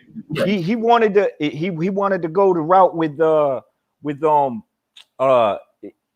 Rock Nation, and that's the point, and that we agree with. We agree with you on it. So did he duck Jamel or not? Jamal, we already confirmed that. Yes, he ducked Jamel. Yes, they were both. We confirmed that, nigga. Can we move past that? They were both going to get 100. Yeah, let's make sure we're straight. So, Black, are you saying you concede to the fact that Andrade ducked Jamel? Is that what you're saying? Correct. Again, okay. Yes. Sure. Correct. One, two. Correct. In the past. Correct. Okay. Yes. We know let's zone. Let me say something. I'm asking my other dude. Who else? Are you in agreement that Jamel was ducked by Andrade? Yes. Okay. Now let's talk about Jamal. What y'all want to talk about Jamal? Let's go. Oh, you ready to talk Jamal now? We've been trying to get there. You've been at 54 for the longest. No, we just want to make sure that everybody concede that Andrade ducked Jamel on record. So let's talk about Jamal. Y'all educate me on that. Even let us know when we can bring this Jamal work. All right, now even Custer said it. He said you were offered $7 million. They were willing to do it on your network. What's the problem? What's the problem? You talking about Jamel? You talking about Jamal? Now we're talking about Jamal. Yeah. Okay. So educate me. I'm not familiar with that situation. Oh, you're not familiar with it? Okay. All right. Never mind. Well, with that, you're not up on it. It's nothing. It's not a debate. So listen. Here we go. Because you made a statement that Andrade never tried to fight nobody. You said that. So you're wrong. You're wrong. You bodied yourself. Look, Black, calm down, man. What I'm saying is we already understand that we all calm, but you bodied yourself. No, I didn't. You talking in circles. Jamel, he ducked. You guys said it. I'm telling you. You said out of your own mouth, he never tried to fight nobody. You just made the argument. He made a $7 million offer to Jamal, a WBC champ in his weight class. First of all, you haven't proven that. And then second of all, I'm talking about Jamel, and then I'm talking about Canelo. Those are somebody's. So those are two that he got. Now we moving to the third that you were claiming. And Jamal's nobody? Jamal's nobody? I'm waiting for you to tell me what he did. I'm waiting on you to pull up the evidence. That's all. If you right, I'm gonna say, yeah, you're right. He did duck Jamal. But I'm asking you, is Brian Custer credible to you? I'm asking you to pull up the evidence. Is Brian Custer credible to you? That's my question. I'm asking you to pull up the evidence where these fighters are saying they don't want to do none of this. I'm not talking about nobody on YouTube or Brian Custer. I'm talking about what the fighter said in the article about not fighting another fighter. That's what we go by. It's crazy, bro. Because we know you hate Andrade that much, bro? Wait a minute. Seriously. And that's crazy. Niggas hate Andrade with a passion. Wait a minute. If that's okay, wait a minute. They would deny the facts because it's Andrade, though. If that's the case, Zone 6. If that's the case, if that's the case, and you got to hear it from the horse's mouth, Canelo told you he's never gonna get a shot. I'm talking about Jamal, man. We talking about Jamal. Right? But what I'm saying is, if you're gonna use that logic, then let's apply that logic to everything that you talk about. Right. So I'm asking you about Jamal. That's what we're applying the logic to, man. What are you talking about? Well, if this man's offering a contract and he don't sign the contract or he not taking the contract, that tells you everything you need to see. He ain't got to say a damn thing. Okay, well, this is the thing. Let me. I'm let me make the argument. Still gonna be in the same spot. You niggas can live with that shit or die with it. That's on Andrade, and it don't matter. It don't matter. At the end of the day, Canelo the truth. The nigga under 30, and don't create a legacy for himself. Your nigga who you talking about ain't done shit. We get it. All right, so hold on. All right, so I'm gonna speak on the Jamal scenario as I know it. All right, so maybe you guys can enlighten me or help me with something. As far as I understand now at this moment, it's been a consensus that he was offered $7 million and Jamal turned it down. Now, from my understanding, okay, this is just me, and maybe you guys can help me with this. Eddie Hearn sent Jamal a message on social media, right? From the message, he told Jamal that he wanted him to fight against Demetrius Andrade. In this message, he disclosed a $7 million offer is what's alleged or whatnot, and some other shit in regards to the fight. Okay, now Jamal has never came out publicly and said, hey, look, Eddie Hearn has sent over a contract, because I hear a lot of people keep saying contract. From my understanding, a contract was never sent over, but it was Eddie Hearn reaching out to Jamal to try and make a fight with Demetrius Andrade. But Al Heyman's never got a contract. Jamal's never got a contract. Nobody from PBC's never got a contract. It was just Eddie Hearn saying, hey, you say you're your own boss. Do you want to fight Andrade? Yes or no? We'll give you this much money right here. That's how it appears from the things that I've read. Can somebody enlighten me to say if I'm wrong or I may be missing something? Somebody just kind of help me out. Now, it sounds about right. I'm saying and that's what he's saying. He got his own promotional company. He make his own moves. So what's the issue? It's quack moves. He can do what he want to do. Niggas want to quack, let him quack. If he don't want to make no $7 million, 7 times his net worth, do your thing. And I don't think anybody here arguing with the greatness of Canelo and what he's accomplished. That's just a fact. He doing undisputed right now. He at 168. No doubt about it. Ain't nobody knocking that. We just saying when a fighter tell another fighter he ain't got an opportunity at all, you'll never fight me. You know what I'm saying? Like that, I just don't like that energy. You know what I mean? I don't like that energy. Even I don't care how great a fighter you are. I got you. So for me, the way it works is, and the way I grew up is, if you don't got no fucking credibility, then your word ain't shit. So that's what we do around here. So if you guys like what he's doing, I ain't mad at that. But don't get mad at me because I ain't buying that shit that nigga's selling. That nigga's a sucker. Shit, it ain't got nothing to do with no hate. It's just now Andrade a sucker. Man, listen, I'm just telling you what it is. He's just a sucker. Shit, any nigga that crash press conferences, pull up, make offers to niggas in his weight class, undefeated, top dude, got hella niggas on his resume from amateurs all the way up to the pros. Like, I guess that's some sucker shit. Yeah, it is. Yeah, we just got difference because so for me, if I pull up, you got your opinion. I just want to get it clear. This is where everybody different. I don't know what state you from. Cali. Nigga. Yeah, so it's different. We got different time zones, different philosophies, principles, and all kind of different. We ain't got to talk about where you from, where I'm from. I'm just talking about. I know that, but it plays a role in how people view boxing. And ain't nothing wrong with that. Your shit's just different. It wasn't a problem for Mikey to get his $7 million on his own, but it's a problem for Jamal. I mean, I guess so. Man, the only here, right? I'll be honest with you, bro. I'll be honest with you, right?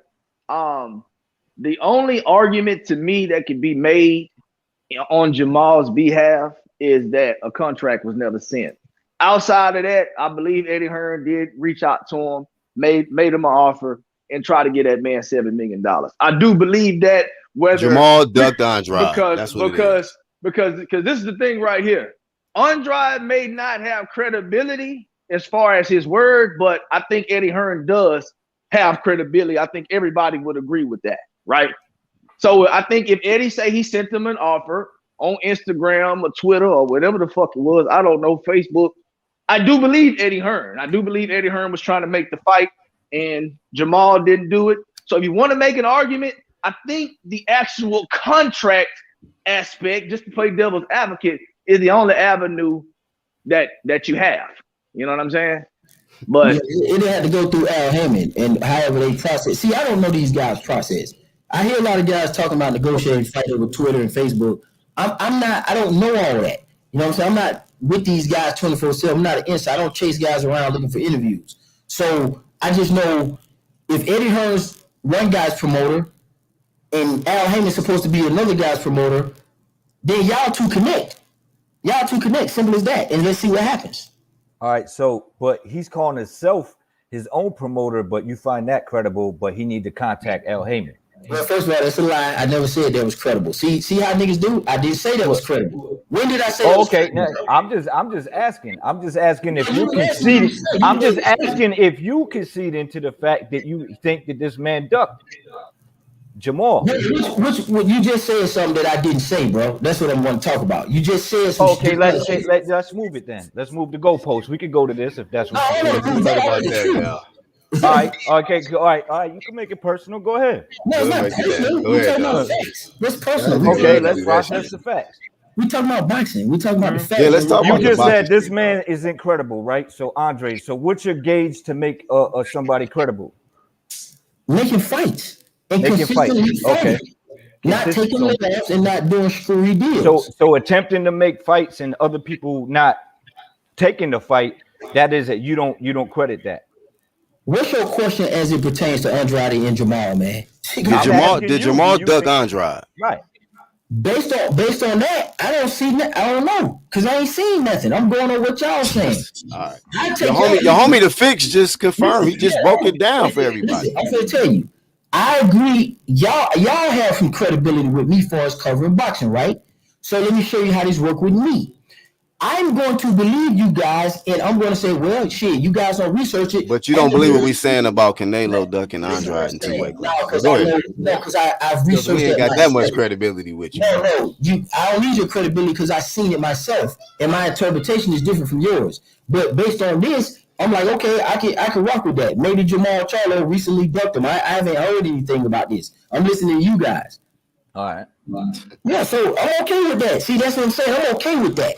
But I'm also okay with calling Andrade out on his shit as well too. So it go both ways with me. Yeah, it's opinion. That's but the only thing I counted you on is you said he ain't never tried to fight nobody, and I just say that's false.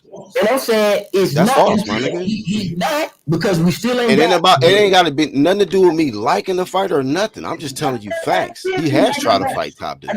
I don't care if you like him or not. I'm looking at the facts anyway. You shouldn't debate me on the facts then. When you present facts, just because you don't like him and you think he a sucker, that don't change the facts, my dude. I'm talking about the facts. You said that out of your mouth.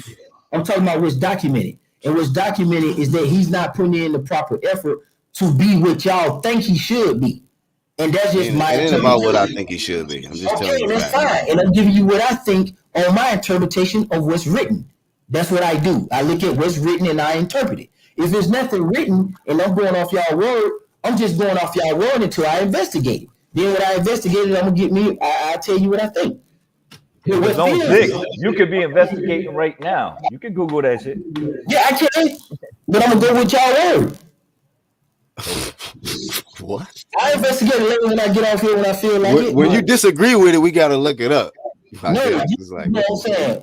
Because that was already in the works. We already was going back, so we had to go look at something. But this is more recent, so what Phil say, you say, and 1, 2, 3 say, I'm like, okay, all right, let's rock with that. 1, 2, until I find out something different. Because we just said ain't no contract been sent, and we said what Eddie Hearn said, but I ain't heard what Al Heyman said as a counter. See, there's a lot of shit that goes into that. I haven't heard, have Jamal. Hey, you know what? Hey, this Andrade topic be getting people every time, bro. No, I think Andrade just who he is. No. Hey, but Zone, it ain't just with you. You're a two-time world champion. That's it. No, I mean it is a fact though that no contract was sent. Like we're gonna stick to the facts. Eddie Hearn sent that man Jamal an offer. You know what I'm saying? Eddie Hearn didn't send a contract, but he did initiate a fight between Jamal and Andrade, and Jamal honestly act like it never happened, although we know it did. That's the truth. He's cap. That nigga is the cap of all cap. That's the truth about it. Hey, that's the truth about it. Real quick, so King Boxingologist, what's up, man? Yeah, what's up, fellas? Can y'all hear me? Yeah, we can. Clear, sir. Go ahead. Hey, what's going on, man? How everybody doing? Pretty good. That's what's up, man. Good, bro. Much, man. Just listening in, bro. I want to be clear about something. You know what I'm saying? First and foremost, let's get this shit clear right off the rip. I'm a boxing fan first. You know what I'm saying? I ain't got time to be fucking defending why this guy didn't fight this guy or this guy ducked this guy or this guy don't want to. Man, I want to see the best fights, bro. If you're the best fighter, then you should be fighting the best fighter. If you're a champion, you should only be fighting. If it's other champions, fight the champions. If not, fight the best in your division, period. You know what I'm saying? Boxing is too fucked up, you know what I'm saying? Because you got guys trying to defend why another guy didn't fight another guy. Okay, can they fight today? Because if they can fight today, then what the fuck are we talking about? Ain't none of these guys got to schedule fights right now. None of them. None of them. And how many of them is saying, I want to fight this other guy that the fans want to see fight? You know what I'm saying? Like and boxing fans. I ain't talking about a fan of a fighter. I'm talking about nigga boxing fans, nigga. see you know what I'm saying? If you want to see unification, now we want to see. I love Canelo. I love what Canelo doing, but Canelo wasn't trying to do this shit at 160. I don't know why. You know what I'm saying? We know but why. He's doing this thing now, but he wasn't doing it in a weight class that we wanted to see him do the shit at. You know what I'm saying? The niggas he's doing, I'm that 168 division weak as fuck. It's weak as fuck. You know what I'm saying? Right now, it's weak as fuck. It's only 3 niggas up there, maybe 4. You know what I'm saying? I want to see the nigga challenge himself by fighting the best niggas in the prime of his fucking life right now, bro. I don't give a fuck about this. Ain't no lifetime achievement award or what he did 10 years ago and all that shit. Nigga, what are you doing today? You know what I'm saying? Who he trying to fight today? You know what I'm saying? That's what I want to see. I want to see guys fight the best guys today. I ain't knocking Canelo for what he doing, you know what I'm saying, in this moment, because right now he's going for undisputed in this moment. You know what I'm saying? Right. Other guys in other weight classes should be going for unifications if you're a champion, so you can get to undisputed in your weight class. It's some guys in other weight classes trying to do that, like fucking Andrade, but other niggas in the weight class ain't trying to do that shit like Triple G. But ain't nobody saying shit about that shit. Don't nobody getting on Triple G ass for fighting Murata. You know what I'm saying? But niggas want to knock Andrade for trying to fight Canelo or Charlo. Like, what the fuck is that, bro? They do, dog. Want to see the fucking fight? If you don't want to see the fight, just say, hey, man, I don't want to see the fight because deep down inside my heart, I think he'll whoop my favorite fighter's ass right now. But let's not. Hold on. Since when did the fucking fighters become from? You start protecting the fighters and they stop being your superheroes. See, when niggas be having their favorite fighters and shit like that, to them and to their nations and countries and shit, it's like they're the superhero of their nation, of their country, of you know what I'm saying, of whoever this person feels like this guy is my favorite fighter or these guys are my favorite fighter. So when you see your favorite fighter, you know what you used to, as a real boxing fan, they want to see their favorite fighters fight the fucking best. They don't want to see their favorite fighters shy away from the best. He's supposed to be the Superman of your country. So Canelo's the Superman of his country. We should want to see him fight every fucking body. Everybody, bro. He shouldn't have that kind of energy of, oh man, you ain't getting the fight. They talk down opponents now. You know what I'm saying? Even American fighters, bro. You know what I'm saying? If Charlo was that nigga, bro, we should, the niggas that stand behind him should be like, hey man, wipe that nigga Andrade the fuck off the face of earth, man. That nigga ain't fought nobody. Hold on. Get him out of there. Ain't nobody talking like that. All y'all niggas talking about why the niggas didn't fight or why the fight didn't happen. Nigga, why y'all ain't saying nigga, go in there and beat his ass? He ain't fought nobody. He only nigga he gets belts from suckers. He is sucker ass. He's easy fucking work. All that horrible fighter shit, man. I ain't never heard that shit. Nigga, horrible fighters get knocked the fuck out. That's what a horrible fighter is. He gets his ass whooped, nigga. So I don't know what the fuck. That's them excuses, bro. Ain't no nigga gonna come up to me. We talking about street shit. Ain't no nigga gonna come up to me and say, hey man, I want to fight you, and I'm gonna say, hey, we'll fight him first. Like, nigga, and I'm the champ. Like, come on, bro. Like, make that shit make sense, bro. I ain't got time to So real quick. What niggas doing today, bro? I want to see the best fight. Box out. I don't care what weight class you in. Fury, Joshua, Wilder need to mix that shit up, bro. Nigga, Triple G, Andrade, Charlo need to mix that shit up, man. David Benavidez, Plant, Canelo needs to mix that shit up, bro. I ain't got time to be fucking fuck that, bro. These niggas need to fight, man. We're fucking consumers of the sport, bro. We paying them our money, bro. So you damn right, we gonna pick. We gonna say we want to see him fight, bro. But if I say I want to see Charlo fight Triple G or Andrade, and he fucking go around and fight Montiel instead, man, that's a smack in our face, bro. That's, as a boxing fan, nigga, that shouldn't be exciting to you. You shouldn't be happy. You didn't want nobody calling for no Montiel fight. Didn't nobody even know who this nigga was. Talk your shit, fucking, man. You know what I'm saying? They fucking defend fighters, but like, what the fuck is that, bro? Nigga, I want to see the nigga mix it up, bro.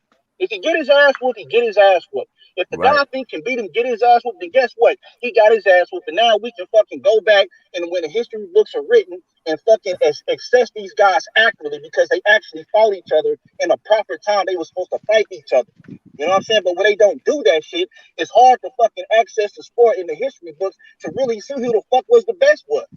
You know what I'm saying? We get this shit every fucking decade, bro, just with a different fucking fighter. We got this shit with fucking Obi Walker and fucking Joe Louis. We got this shit with Aaron Pryor and Leonard. We get this shit all the fucking time, bro. We got this shit with Riddick Bowe and Lennox Lewis. You know what I'm saying? So we need to cut all the bullshit, bro. Riddick Bowe didn't even fight Tyson. You know what I'm saying? But how we gonna? We can't never access this shit. We can't go on the history books and look at this shit. Hey man, I thought he was gonna whoop his ass. You know what I'm saying? but we never know. We'll never know. And niggas is okay with that. That's why I question niggas fans. Like, if you really a boxing fan, how are you okay with the best nigga not fighting the best nigga and they undefeated? Right. Or they champions? That's weird to me. Even if you capping for him and then you say things Crazy. like you get responses like you just want to see my favorite fighter lose. It's like what? Yo, so What did he just say? Let me say this real quick. Let me hold up, real quick, right? Boxologist, I think everybody agrees that everybody wants to see the best fight the best. All right, that's fine. But at the same time, I heard something that you kind of skimmed over or whatever, and you was like, nobody wants to see Triple G fight Murata. But is that not a unification bout though? Right? We want to see guys unify at 160. We can't be mad because Triple G is deciding to go with what I consider to be a lesser opponent than Jamal and Andrade. But I mean, it's still a unification, right or wrong. It is a unification, but he did say fights that fans want to see. Right, but when you got them other, but you can't have it. You can't have it both ways. I mean, it's sometimes it's gonna be scenarios where somebody want to see. It's always a better fight to be made. Okay, we as boxing fans, we rarely get the exact fight we want at the proper time. Okay, so we get that, but at the same time, okay, we gotta still acknowledge what's here, what's true, and what's the facts. Triple G, okay, is going to fight in a unification bout. These other two guys in the division, Jamal and Andrade, can't seem to get the unification bout between themselves, or they couldn't get it with Triple G or Murata. So, I mean, at the end of the day, Triple G got the unification fight. Now, Jamal and Andrade don't have a fight scheduled right now. I think those guys need to fight one another. Right. I agree with that. To me, that's the two next best guys. Will they fight one another? I have no fucking clue. You understand what I'm saying? But I don't think the argument. I don't think the argument is fans wanting to see the best fight the best. I mean, I got your rant at the same time. You know what I'm saying? But let's be all the way 100 about this shit though. That's not what we're talking about here right now. Well, nigga can't be 100 if he ain't 100, because this is the same nigga that said Floyd Mayweather was justified by ducking Paul Williams by going up to fight Oscar De La Hoya. So I know that nigga with the belt hopping shit. I don't want to hear nothing that nigga talking about at all. There was a long rant for nothing. He just say whatever he want to say to prove a point. He like Demetrius Andrade. That's been his guy that he's picked, and that's who he gonna ride with. Who you talking about? Who you talking about? You talk, man. Hold on, man. Hold on. First of all, I'm not talking about, you know what I'm saying, Triple G fighting Murata. I'm talking about when Triple G fight niggas like Sharameta, Steve. Bro, let me respond, bro. Let me respond. I'm not talking about Triple G fighting Murata. I don't mind the Murata fight, but nigga, why I gotta wait till the end of the year to fucking get the shit? You know what I'm saying? That's number one with that. Okay. But wait a minute. Wait a minute. You're correcting yourself. Wait a minute. Let him finish. No, I want to know if he's correcting himself. Can I get you? No. I'm you correcting yourself because you went on a long 30-minute rant. Hey, niggas don't want to let me talk, bro. Go ahead. I mean, Zone is definitely. Hey, Zone get moist every time he hear my voice, man. Niggas don't want to let me talk. I know. All right, so no. So I got what I'm So saying. y'all not gonna let boxologists respond for real, Zone? No. Y'all just gonna I'm gonna gang up on him while he talk? Or Yo, what? 1 second, everybody. That's what it look like y'all niggas doing. No, that's not what I'm doing. Well, let the man talk, bro. Let him respond. Hold on 1 first. second. I'm asking him, is he changing what he said about nobody wants to see Triple G fight Murata? Now he's saying something different. I want to know is he changing that. So y'all gonna let him respond, or y'all gonna? Yeah, no. I'm gonna let him respond. I just wanted to know if he's changing that. Okay, so Zone and Phil, y'all chill out. Let King respond. Oh man, so I gotta chill because I want clarification until he finished. We just let you talk. Are you done, Phil, or you want us to let you talk some more? Go ahead, Phil. No, I want clarification. Nobody's interrupting boxologists. What I want is I want to be sure, because he said he went on a rant, and I agree with 95% of it. The part I didn't agree with was the part I addressed about the Murata fight, and now he's addressing that, but I need to be sure that he does want that fight. He doesn't mind that fight, because you can't say we want unifications and Triple D is giving you that, but you say you don't want that fight. I'm just for clarification. That's all. Okay, cool. All right, so now, go ahead, Ken. all right, cool. Now I'm about to address Murata real quick. Let's be honest. Murata in the WBA champion Murata at 160 is just like the WBA champion in Paulie Malignaggi that was at 147. Nigga, that's a free belt. Anybody get in the ring with him, they getting that belt. That's an easy belt to snatch up. My issue is what's Triple G been doing up until now. This whole year, he hasn't fought one person. The Murata fight isn't even scheduled, so we don't even know. It's not even a fucking guarantee. We just hoping, oh yeah, that fight's gonna happen, just like we hope the Plant fight is gonna happen. But I'm talking about the Sharon fight. I'm talking about the Steve Rose fight. Nobody was calling for these fights. Nobody knows these guys. And the fucked up part of boxing is, and I don't know if niggas is paying attention, but when you see a guy like Sharon who he's undefeated, you know what I'm saying? But we don't know nobody he's ever fought. And then he fights Triple G. And then after a Triple G fight, he about to fight Jaime Munguia. Or he fights Jaime Munguia. So how is he getting these major fights and shit? But then the guys that we actually want to see fight these guys, they get criticized for their resume. But the guys that we want to see them fight are fighting guys with no resume. We can't. You got to make that shit make sense to me. Triple G could have been a fault Murata, bro. He could have been a fault many of these fighters, bro. But he could have been a fault. He holds the card. When you hold the cards, bro, they hold you. You should be held to a higher standard. Triple G holds the cards at 160, bro. How do we know that? Because if Triple G say, hey, look, hey, make the fight with Charlo happen, it'll happen. Make the fight with Andrade happen, it'll happen. Make the fight with Murata happen, it will happen. You know what I'm saying? But you know what he else can say? Make the fight with Steve Rose happen. It's going to happen, and it happened. Make the fight with Sharon happen, and it is going to happen, and it happened. Who was happy about that? Who wanted to see somebody different that was way above the class of fighters that he's fighting? So when you see these fighters fighting people like Yildirim, or you see fighters like Sharon with no resume, but he undefeated, then when motherfuckers want to bring up people like Andrade and talk about his resume, I don't want to hear that shit, bro, because you don't need to have a good resume to fight these guys. Mostly thing you need is a belt. Murata got a belt. That's all Murata got to fight him. You don't need to have a good resume. So all that resume talk is bullshit. You know what I'm saying? It's bullshit. It's politics in boxing, bro. I don't see how people are not paying attention to that stuff. I want to see the niggas fight the best fighters, and then you can take these other soft ass niggas as tune-ups after you give us a great fucking fight. But nigga, don't just keep giving us fucking tune-up type fighters that we don't know. Then we gotta fucking research these niggas because we never fucking heard of them. You know what I'm saying? Like, that shit not cool, bro. That's a stain on the sport for me, bro. You know what I'm saying? But I want to see unification. But let's see if he unifies his WBA belt with Murata. Let's see if he's gonna be talking about fighting fucking Andrade and fucking speaking of Andrade, bro, even DAZN is trying to force this nigga to fight Andrade. His own fucking promotion with his label he's with is trying to force this fight over the Murata fight right now. It's an in-house fight. It's the in-house. Why you don't want to do it, bro? People ain't nobody came with a justified reason. We talking about unification, but right? He ain't trying to fight nobody though. So, but us fight. But here's the thing. This is my last point.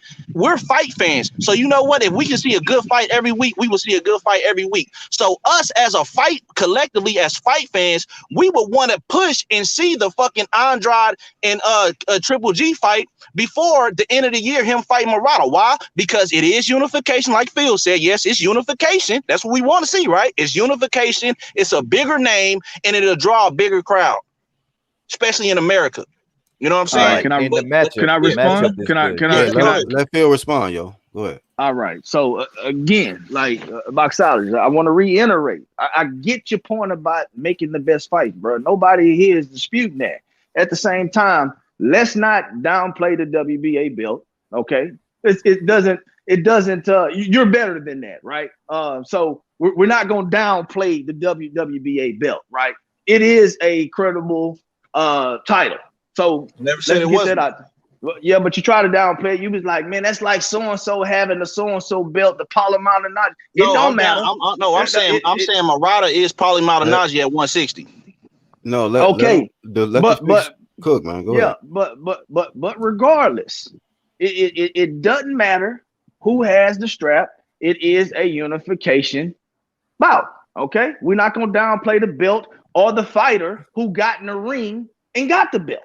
We're not gonna do that, because if we start doing that shit, that's a come on, man. That's a rabbit hole that we'll never get up out of, right? Okay, Phil, can I ask you a quick question about that? Oh man, can I ask you a quick question about that? Let me finish. Okay, go ahead. When you finish, I just want to ask a quick question about that. When you finish. Okay, yeah. So, all right. So, at the end of the day, we're not gonna discredit the WBA strap. All right.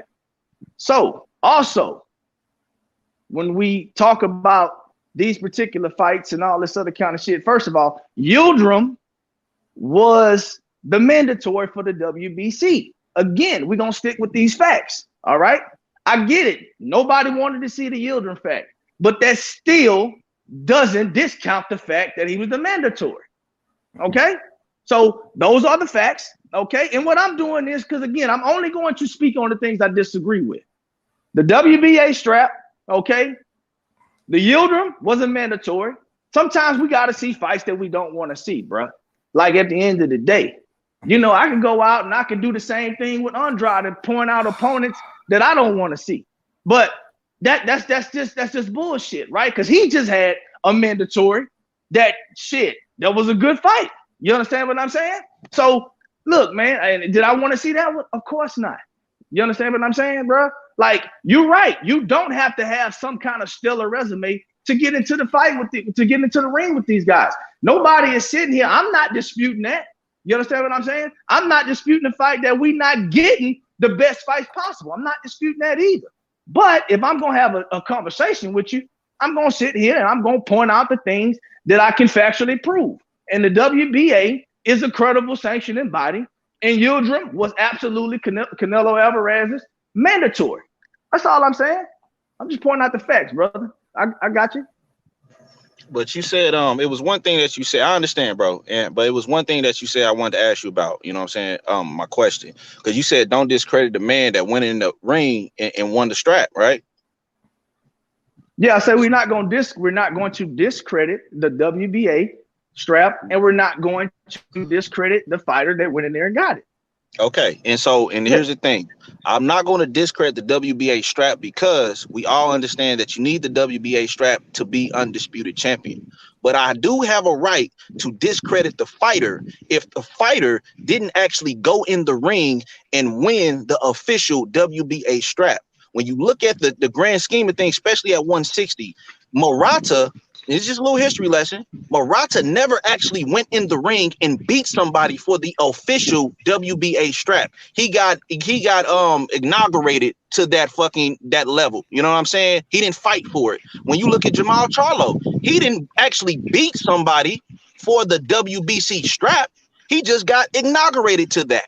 These dudes that are winning these belts, man, they didn't even fight nobody. What I'm saying? And then to add to that, Demetrius Andrade actually got in the ring and fought, even though it was vacant. He actually fought for the actual belt. When I'm not. Billy Look, Joe, hold on, real quick. Yeah. Let me finish. When Billy Joe popped dirty and had to do the replacement, I forgot how you Kalinago, however you pronounce that African dude last name, but he beat that dude for the vacant WBO. So that's more credible than somebody who just got fucking inaugurated or whatever.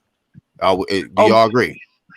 Yeah, I mean, y'all like to talk about credibility. I gotta say, this, Black. When it comes to Yildirim, now was he the Mando? Yes, but my question is, why and how was this dude a Mando in the WBC? See, that's the problem. I think that's the issue where we disagree at. And I think the problem is when you have that many sanctioning bodies, bro, and you got that many ranked mandatories, they need to consolidate that shit. Right. Because what we're disagreeing on is who do we think is good. And I disagree with boxologists. We all have our preferred boxers, no matter how hardcore he is. Niggas is arguing about Andrade in his favor because they like him. It ain't just because that's not true. That's an opinion. That's not true. You do prefer to see Andrade get his shot. That's just what it is. Well, you know how I'm agree with you. Yes, you know why? because I got the same energy for every weight class, whoever's there. Black, we don't just do Andrade content. You know that, right? Every time I say something, you keep diving on a grenade. I'm just countering you when you say because people like him. It's not about likes. It's not about likes, bro. Did I say you black? Did I say black? But when you make a general statement, you got to get countered. No, listen, it's general. That means it is some people out there that like fighters. That's just what it is. Ain't nothing nowhere around there. Ain't nothing wrong with that. And there's people that want to see big champ shit. Okay, champs fight other champs. Okay, that's normal shit. Fine. That's normal. That's fine. So and people talk about ducks. And when you have some duck shit, we talk about it. When you have so that's many normal belts, shit. When you have so many belts and so many #1 contender spots, it's a free for all.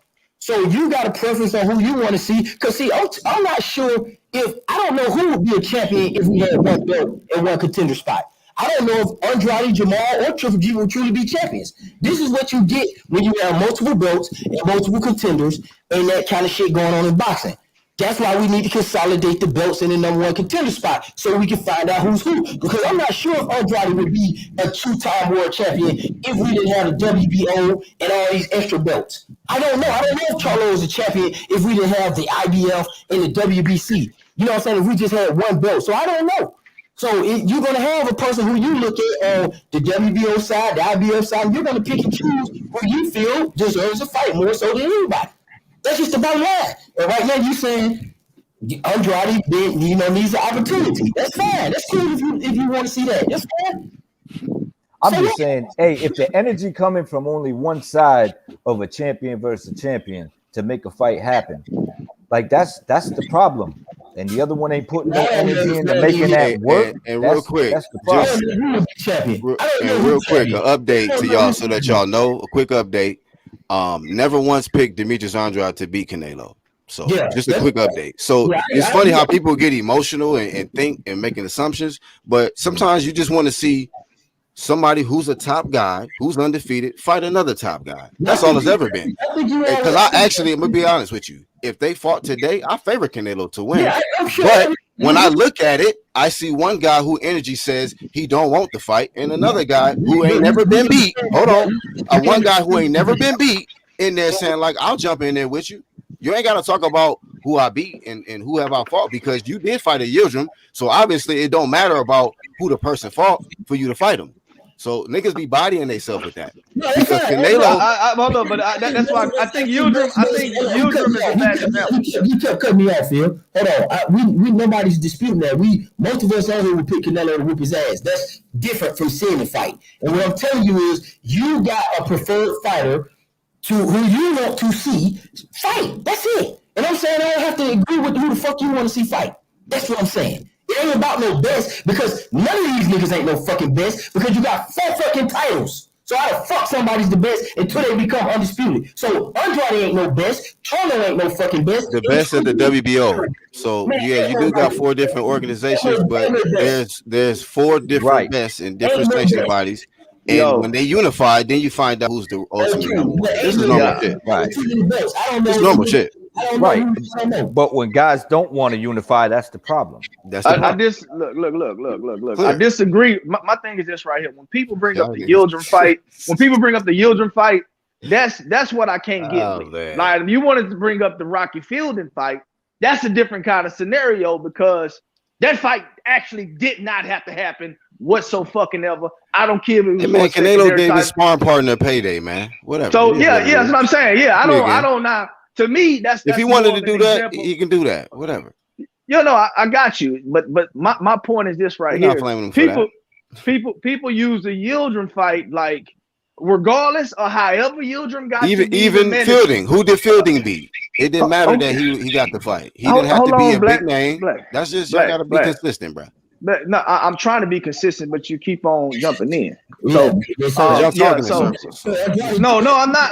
not talking in circles because again, I'm not finna give no opinions. I'm finna state some facts. Okay, the Rocky Fielding fight did not have to happen. Okay, Canelo wasn't fighting at 168.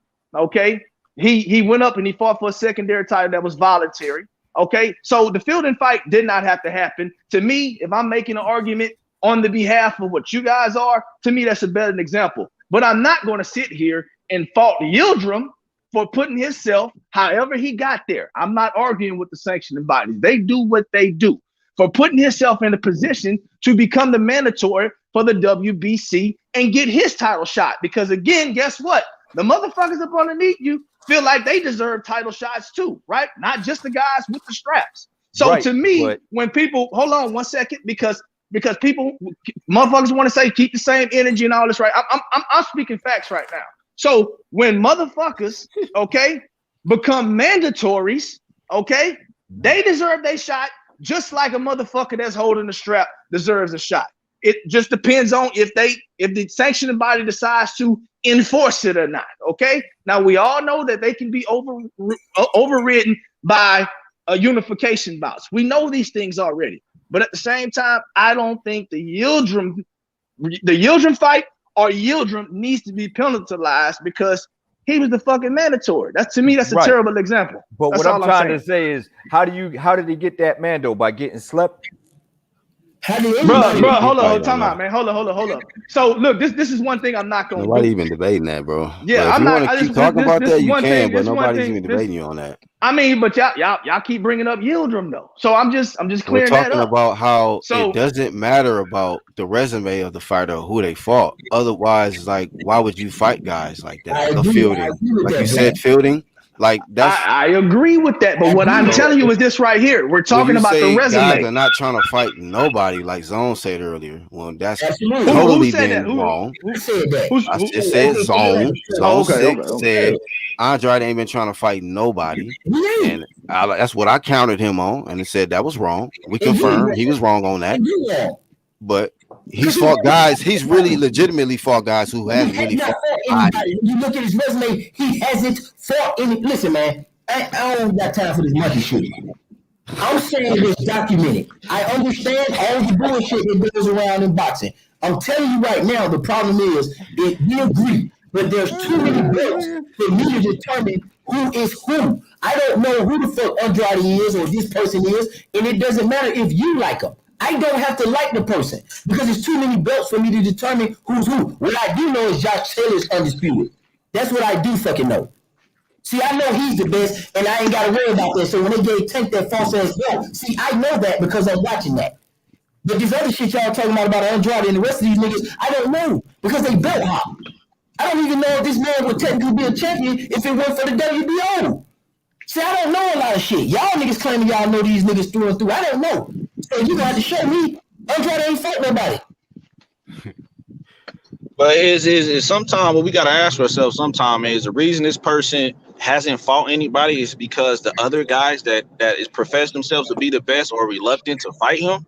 You know what I'm saying? They think he's lame. So that's what it is. When I look at the and just a quick point, like when I look at the Jamal Charlo situation with Andrade, you know what I'm saying? I know he's with a credible a businessman now, so we really can't use the business shit no more. I know he can get a fat payday against fighting him, so we really can't say he don't bring no money to the table. I know he's going to get a belt because the man is holding their title right now, so we really can't say, oh well, those are the three stars right there. He got good business. He got good business backing behind him. He got good money backing behind him, and he has a belt. Now, and when you look at the history of just these two guys alone, bro, just these two guys alone. When you look at the history of Jamal and Demetrius went to the man's press conference when he slept Julian Williams, said, "Nigga, when me and you gonna get it on?" And the dude get to stutter, man, I'm not a matchmaker. You know what I'm saying? And then the fight never happened. He moves up to 160. If you say, look, I agree with you. If you believe, listen, I'm not disputing. This is the problem. Hold on, bro. Let me finish my point, bro. I'm not disputing. It don't. You can keep going. I'm not disputing what you believe. If you believe the man ducking, I'm saying cool. That's your fucking opinion. But when I say I don't think the nigga worth the fuck, you can't get mad at me. What I'm saying, no. The whole reason I'm bringing this point up is because people are so quick to be like, "Oh man, he ain't fought nobody." But my perception. Hold on, wait a minute, bro. Wait a minute. When I hear that though, my perception of that is, well, shit, he ain't fought nobody because the niggas that we want to see him fight won't get in the ring and fight him. So he's stuck with nobody's to fight. So you know what I'm saying? We did want to see him fight Jamel though. Yeah, And you know what? And they both sound on that. Yeah, but what I'm saying is, I'm talking about Jamal though, bro. But when you get to 160, bro, it's really nothing left around. And see, here's where the fuck shit come in at. Because if you got this guy over here that got these 3 stars of backing, the money, the business, and the belt, and you say, you know what, I'm not going to take that fight. Instead, I'm going to fight this guy who has no motherfucking belt, who has no money. He's not even giving me equal pay that I would have got for fighting this guy. So now it's like, okay, well, that's a question mark. That's an aristocrat. Like, box. We already said that Jamal ducked Andrade. We already said and that. Everybody body said that he did try to fight. Right. So hold on. Okay, cool. So I'm just wrapping it up with this. So what I'm saying is, and all I'm saying is this: the man ain't fought nobody because a lot of high caliber fighters that he could have fought are refusing to fight him. Triple G's one of them.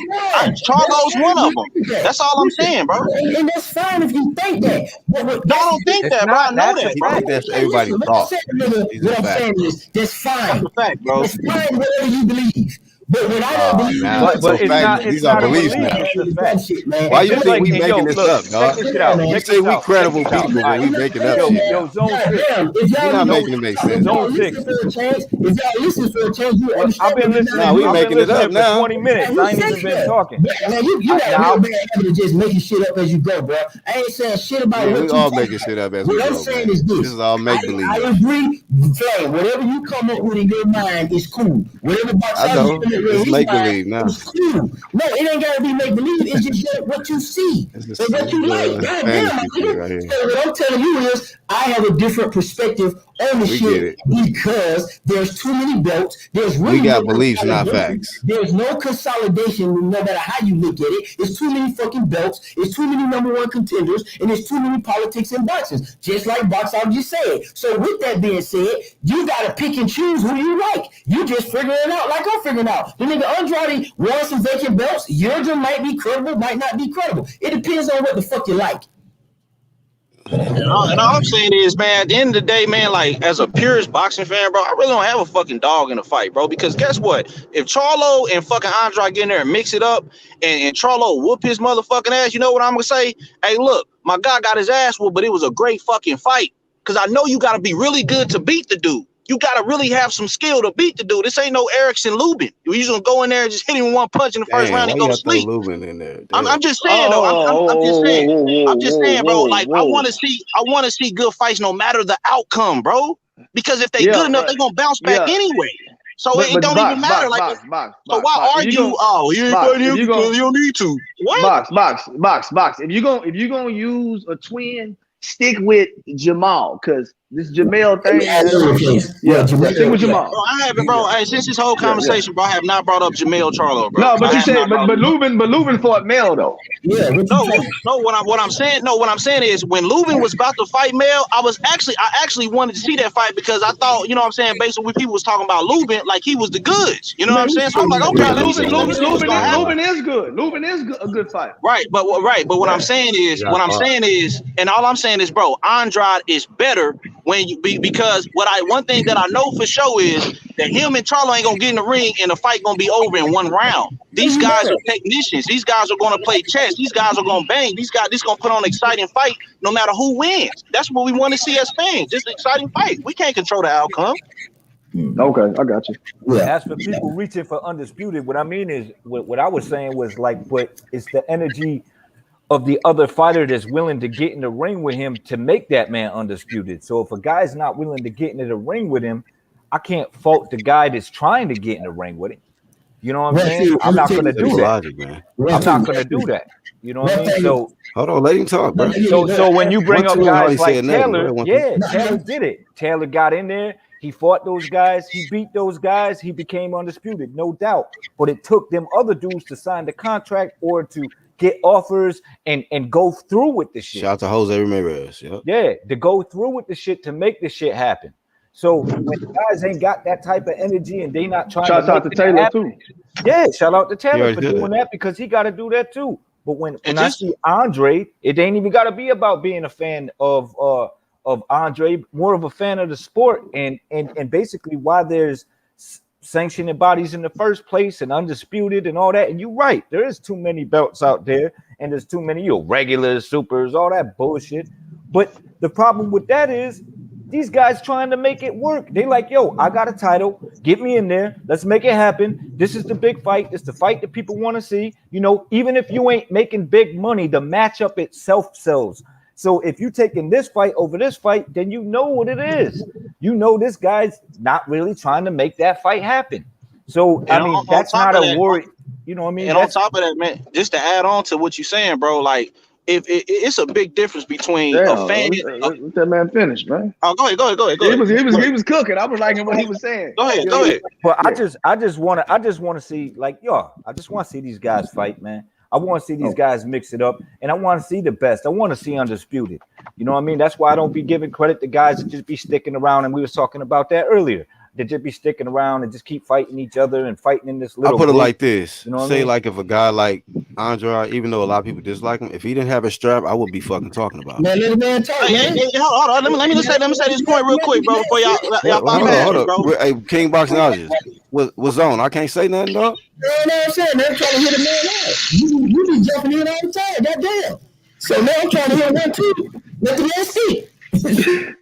Hey, y'all motherfuckers funny. All I was gonna say is this, bro. Like, I don't like if somebody's a fan of a fighter, bro, and that guy just feel like he got a right to fight whoever the fuck he want in the sport, then just drop the belt, bro. So it's respect the sport like that. And because I want to see champions should want to fight other champions first. And if you a champion and you don't want to fight the other champions, bro, just drop the fucking belt and fight whoever you want to fight, bro. Because you looking at it as you gonna get your shit based off your popularity anyway. That's why Floyd didn't fight. Yeah, I mean, but that's how Floyd did it, though. But that's how Floyd did it. I know how you feel about Floyd. When they do that, y'all say they ducking. Hey, hold up, Zone. I know how you feel about Floyd, Box. You know, Floyd was doing that. That's what Floyd was doing. Let's keep it all the way above. Even with Floyd, Floyd wanted to fight Mosley. Let me say something. One, two, and y'all can have it. 1, 2. I agree with everything you saying, but what I have a problem with is niggas that's been on this shit that has been inconsistent. I think that's what's missing here. We know niggas who been on here since 2013, 2014, been making the opposite argument. Niggas on here talking about undisputed, and niggas on here talking about Floyd can do whatever the fuck he want to do. Now that this nigga Canelo the A side, niggas is changing their tune 1, 2. So 1, 2, what you're saying is right, but a lot of niggas on here making sucker moves and sucker statements, and they're not being consistent. That's what we got the problem with. That's what we got a problem with. So okay, and so with the you got a problem with who? With the Floyd, hold on, with the Floyd situation. Niggas might be consistent, Black. If you ain't been here, so the niggas who have been on here for years make line and make. Who ain't been here? Who ain't been here? A lot of these niggas were Wilder fans. A lot of these niggas just became Wilder fans to get in on the racism, right? These are the people that are the problem. That's what I'm saying. So now everybody want to see Undisputed when it was like only me and Beats talking about Undisputed and Blood. Every other nigga was talking about, yeah, it's cool to drop the belts. It's cool to get A-side. It's cool to do this and do that. Now hey, people grow, man. Hey, Zone, guess what? You've been here for a while, but you know, people grow and they get on the Undisputed path. They don't mean that. Hold on. See, now you're interrupting me now. Now you're interrupting me. Now you're interrupting me. You interrupted me, actually. Say that. Say, I changed my mind. Then we can have a conversation. Don't come in here like you fucking. No, I'm just talking about people in general that you might be directing that to. People might not be on some big champ shit early on. Then they can be like, you know what? I want to see all these unifications, and then they get on that way. Okay, shout out to you if you was on the early. Sometimes it ain't even about that, bro. Because when you look at Floyd Mayweather, man, when that man fought Mosley and he decided not to fight him for unification, he just wanted to fight him just to fight him, and he was like, man, a belt don't make me. A belt don't make me. I understood right then that this man is going to fight based on his popularity, and he's either going to give us a good fight or he's going to give us a bad fight. Now the thing about Floyd is, it just so happened that a lot of guys that he was fighting happened to be belt holders, and he was just like, well, shit, I don't want to just keep not fighting for the title because other people gonna follow that fucking lead. You know what I'm saying? So then he started fighting for the titles again. Before he didn't want to fight for the title. Before he just wanted to fight whoever he wanted to fight. You know what I'm saying? But when you look at these guys today, look, today, if you don't want to fight the champion and you're a champion, just drop the fucking belt. That's all we saying. And Floyd, at least the man had enough respect to be like, you know what? I'm not going for undisputed.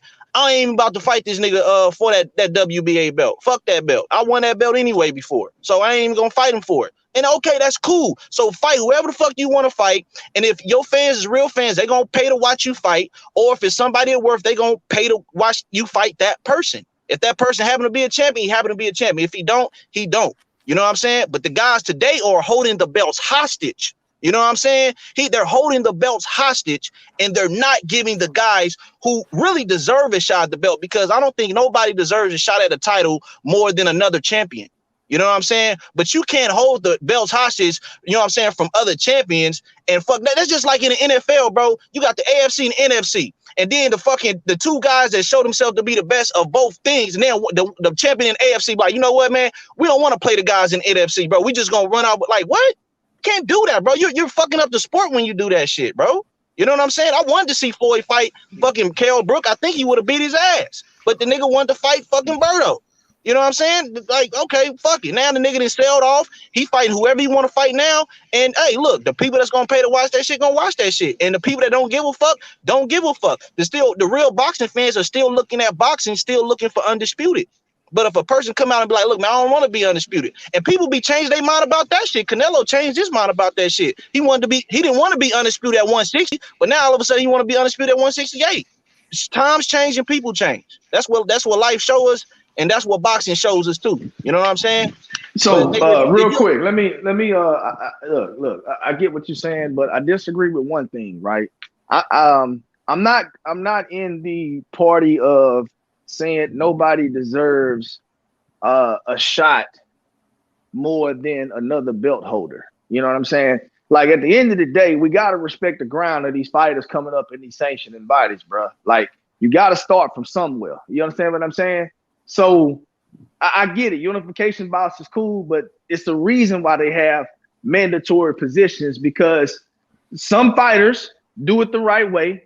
They grind, and they're good fighters, and they work their way up to put themselves in the position to challenge the man for the title. So I'm not going to say one person deserves it more than the other one. One person may have more credibility than the other one because he has a belt, but deserving is kind of, to me, a word that I personally wouldn't use. You know what I'm saying? Because I respect the grind, because, you know, at the end of the day, shit, that's what niggas doing all across the world, grinding, trying to really just put themselves in a position to win. So it is what it is, but I got you. I feel you. Yeah, maybe deserving probably was the best word. Maybe I should have just used cleansing the sport of all these, because like Zone said, it is too many fucking belts, bro. You know what I'm saying? And so it's like, if you fuse them together, it can ultimately become one belt. You know what I'm saying? And then guys can actually fight, you know what I'm saying, in the proper ranking system. You know what I'm saying? Like I remember when some guys was ranked #1 in multiple sanctioning bodies. You know what I'm saying? And just had that grind. Matter of fact, shit, fucking Andrade was fucking at 160. He was ranked #1 in all the sanctioning bodies. Or I think shit, Usyk damn near top 3 in all the sanctioning bodies, if not #1. So there you go. So I understand the grind. I'm just saying, man, if we clear up the fucking belt shit, that guy that's been grinding, working his way to the top, when he actually do get this shot, it's going to be so much more satisfying for him if he's victorious, because now he could potentially be a unified champion or a undisputed champion. You know what I'm saying? And that's the right way to do it, bro. You know what I'm saying? When the Ali era, when Ali worked his way up, he was the undisputed champion. You know what I'm saying? He was undisputed champion. Then when the WBA came, he fought that champion, and he was the undisputed heavyweight champion. You know what I'm saying? And that's the proper way to do it. He cleared up all the bullshit. So whoever truly is the #1 guy will get the shot. Hey, you know guys, what I'm saying? That's how we can easily follow the shit.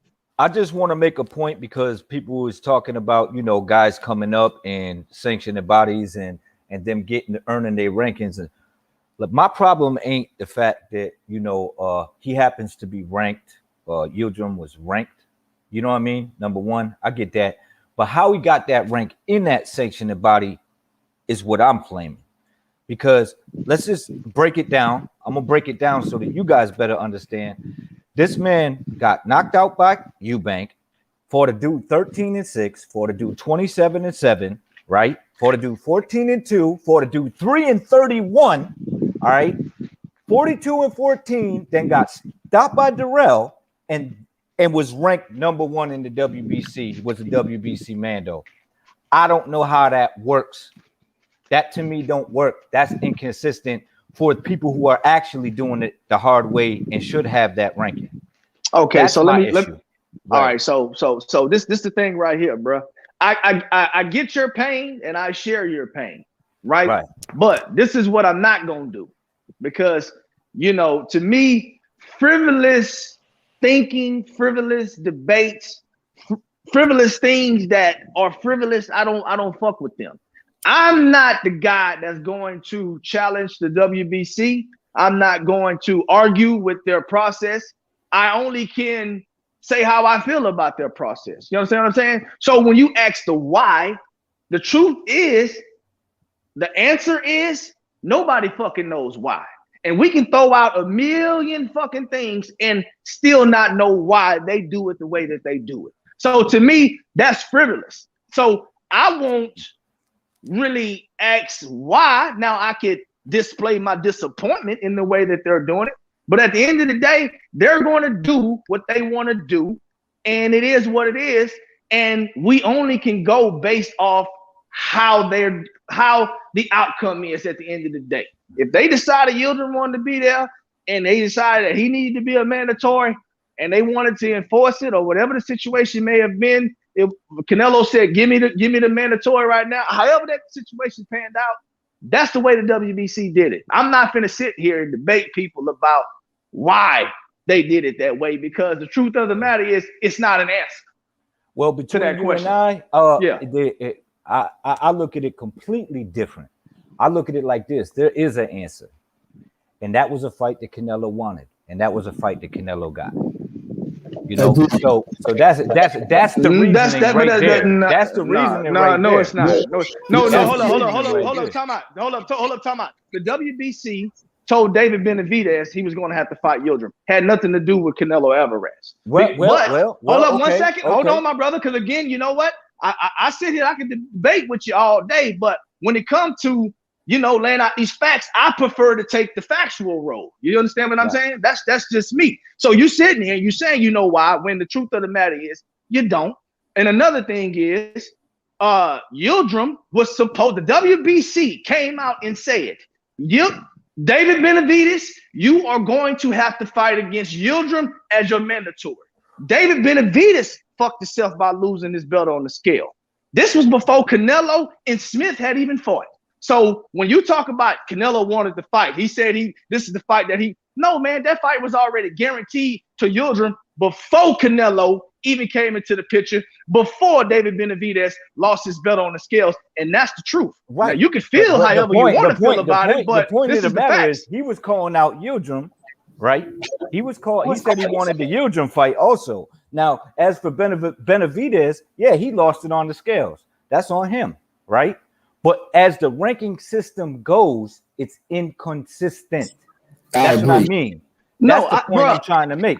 It's an inconsistent thing. And so if it's inconsistent and this guy is being put there, right, for whatever reason it may be, I don't know, for just somebody to just fight random fucking So you don't know the why then. You don't know the why. I know the why. It's a tune-up.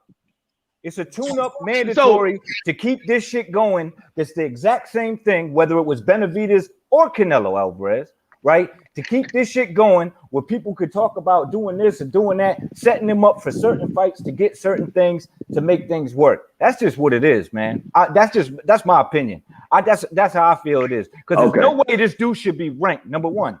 There's no way this dude should be ranked number one. No way. He coming off a loss. He's fighting nobodies. And he's got to rank over somebody who's out there doing it the hard way.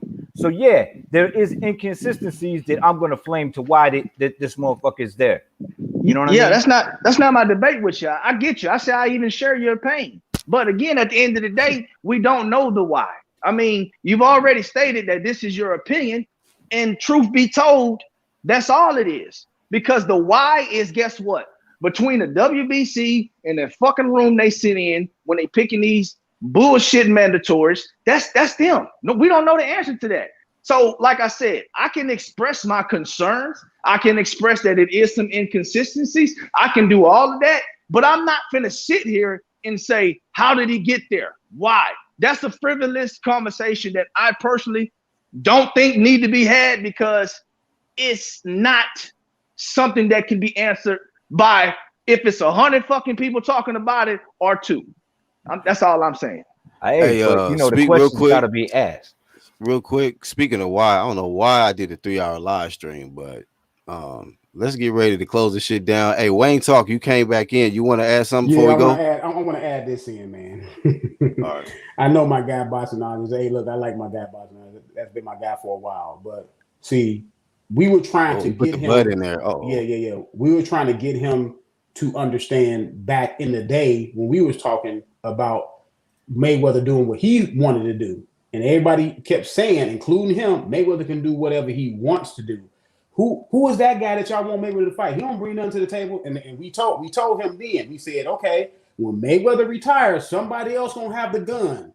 And when the other person has a gun, I don't want to hear you say nothing about what they want to do. Canelo has the gun now, and now it's Canelo have to fight whoever you want Canelo to fight, or that guy not getting a shot, or that guy supposed to get a shot. See, I have always been consistent. Me and Zone. I definitely noticed the energy change when Boxingologists jumped on. I was like, what the fuck is up with these niggas? And then they switched up. It was like, what? No, because we've been talking offline for, we do. I mean, I didn't know. So it was like y'all came over here with that shit. I'm like, yeah.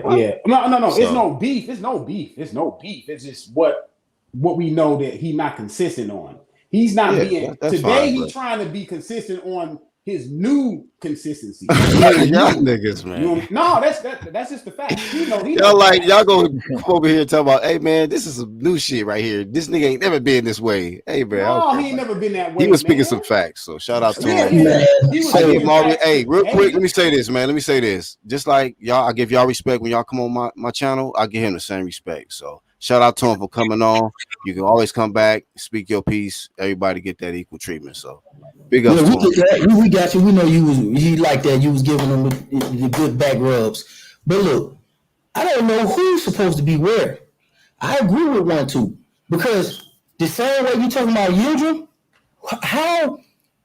what did Andrade do? And we can pick anybody. Hey, we off the Andrade stuff. We about to close it down. You know that, Zone. Relax, man. We know how you feel about Andrade. I'm just giving an example. It's not to pick on him. Zone, I'm trying to tell you, dog, the debate is over. I'm trying to close the live down. You feel me? Hey, fellas, let's go on the crank up your minds. I crank up one. Oh, go ahead, Black. My bad. You good. So Zone 6 said he about to go live. So y'all check him out. Zone 6, thank you for coming on. Let me put his banner up. His homie Phil, aka The Fix.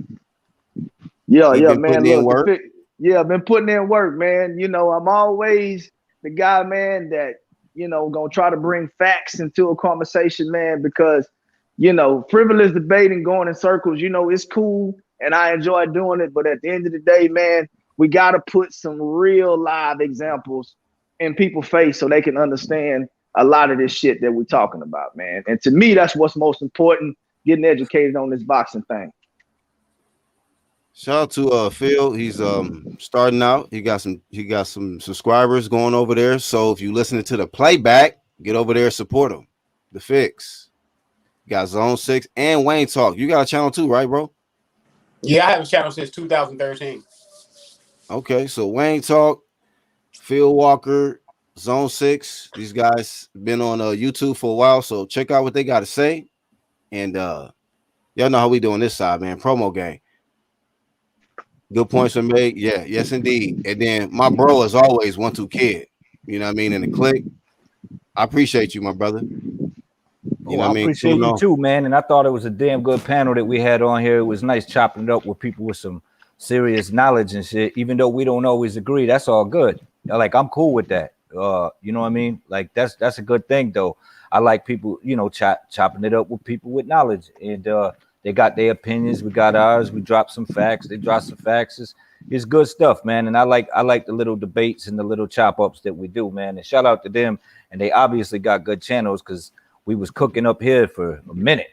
And shout out to Black for putting it on, and that's the Fix, Zone 6, you know what I mean? Grind Hard Sports and the Boxingologists. Yeah, Black, I appreciate you having me on, bro. Thank you, man. Yes, sir. Yeah, for real though. 1-2 Kid, nice talking with you, my brother. Absolutely, man. Hey, I have fun, guys. You should come to my channel one day, man. Chop it up with us, man. I'm just starting out, but I've been on YouTube for a long time, bro. I'm just finally starting my own channel, but I appreciate you, black man. It's always a pleasure, my brother. And you always come through and support my channel, dog. So I gotta do the same for you, my brother. For real. That's what I do, bro. But thank you for coming on, contributing, adding content, adding to the discussion, to the fix. Zone 6, Wayne Talk. Who else we had on earlier today? We had Grindhard Sports, Boxingologist. Grindhard Sports, Boxingologist.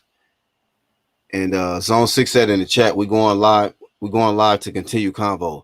If you had a link, I would already posted it in a live chat forum. But what I'll do is when I end this live, when he goes live, I'll share his on my community tab for y'all to check that out for Zone 6. Oh, Iron Kong as well. Yep. Iron Kong was on as well. But shout out to them. They've been on YouTube for a while, so go support. Support who supports you. We talked about the 130 division, a little bit of 135, but pretty much 130. And then of course we veered off into the It's Me Again shit. Y'all know how that go. Yeah. When that comes up, it goes. It always goes that way, man. Boy, I said that's one of them ones. Yeah. That's one of them ones. That's when you find out.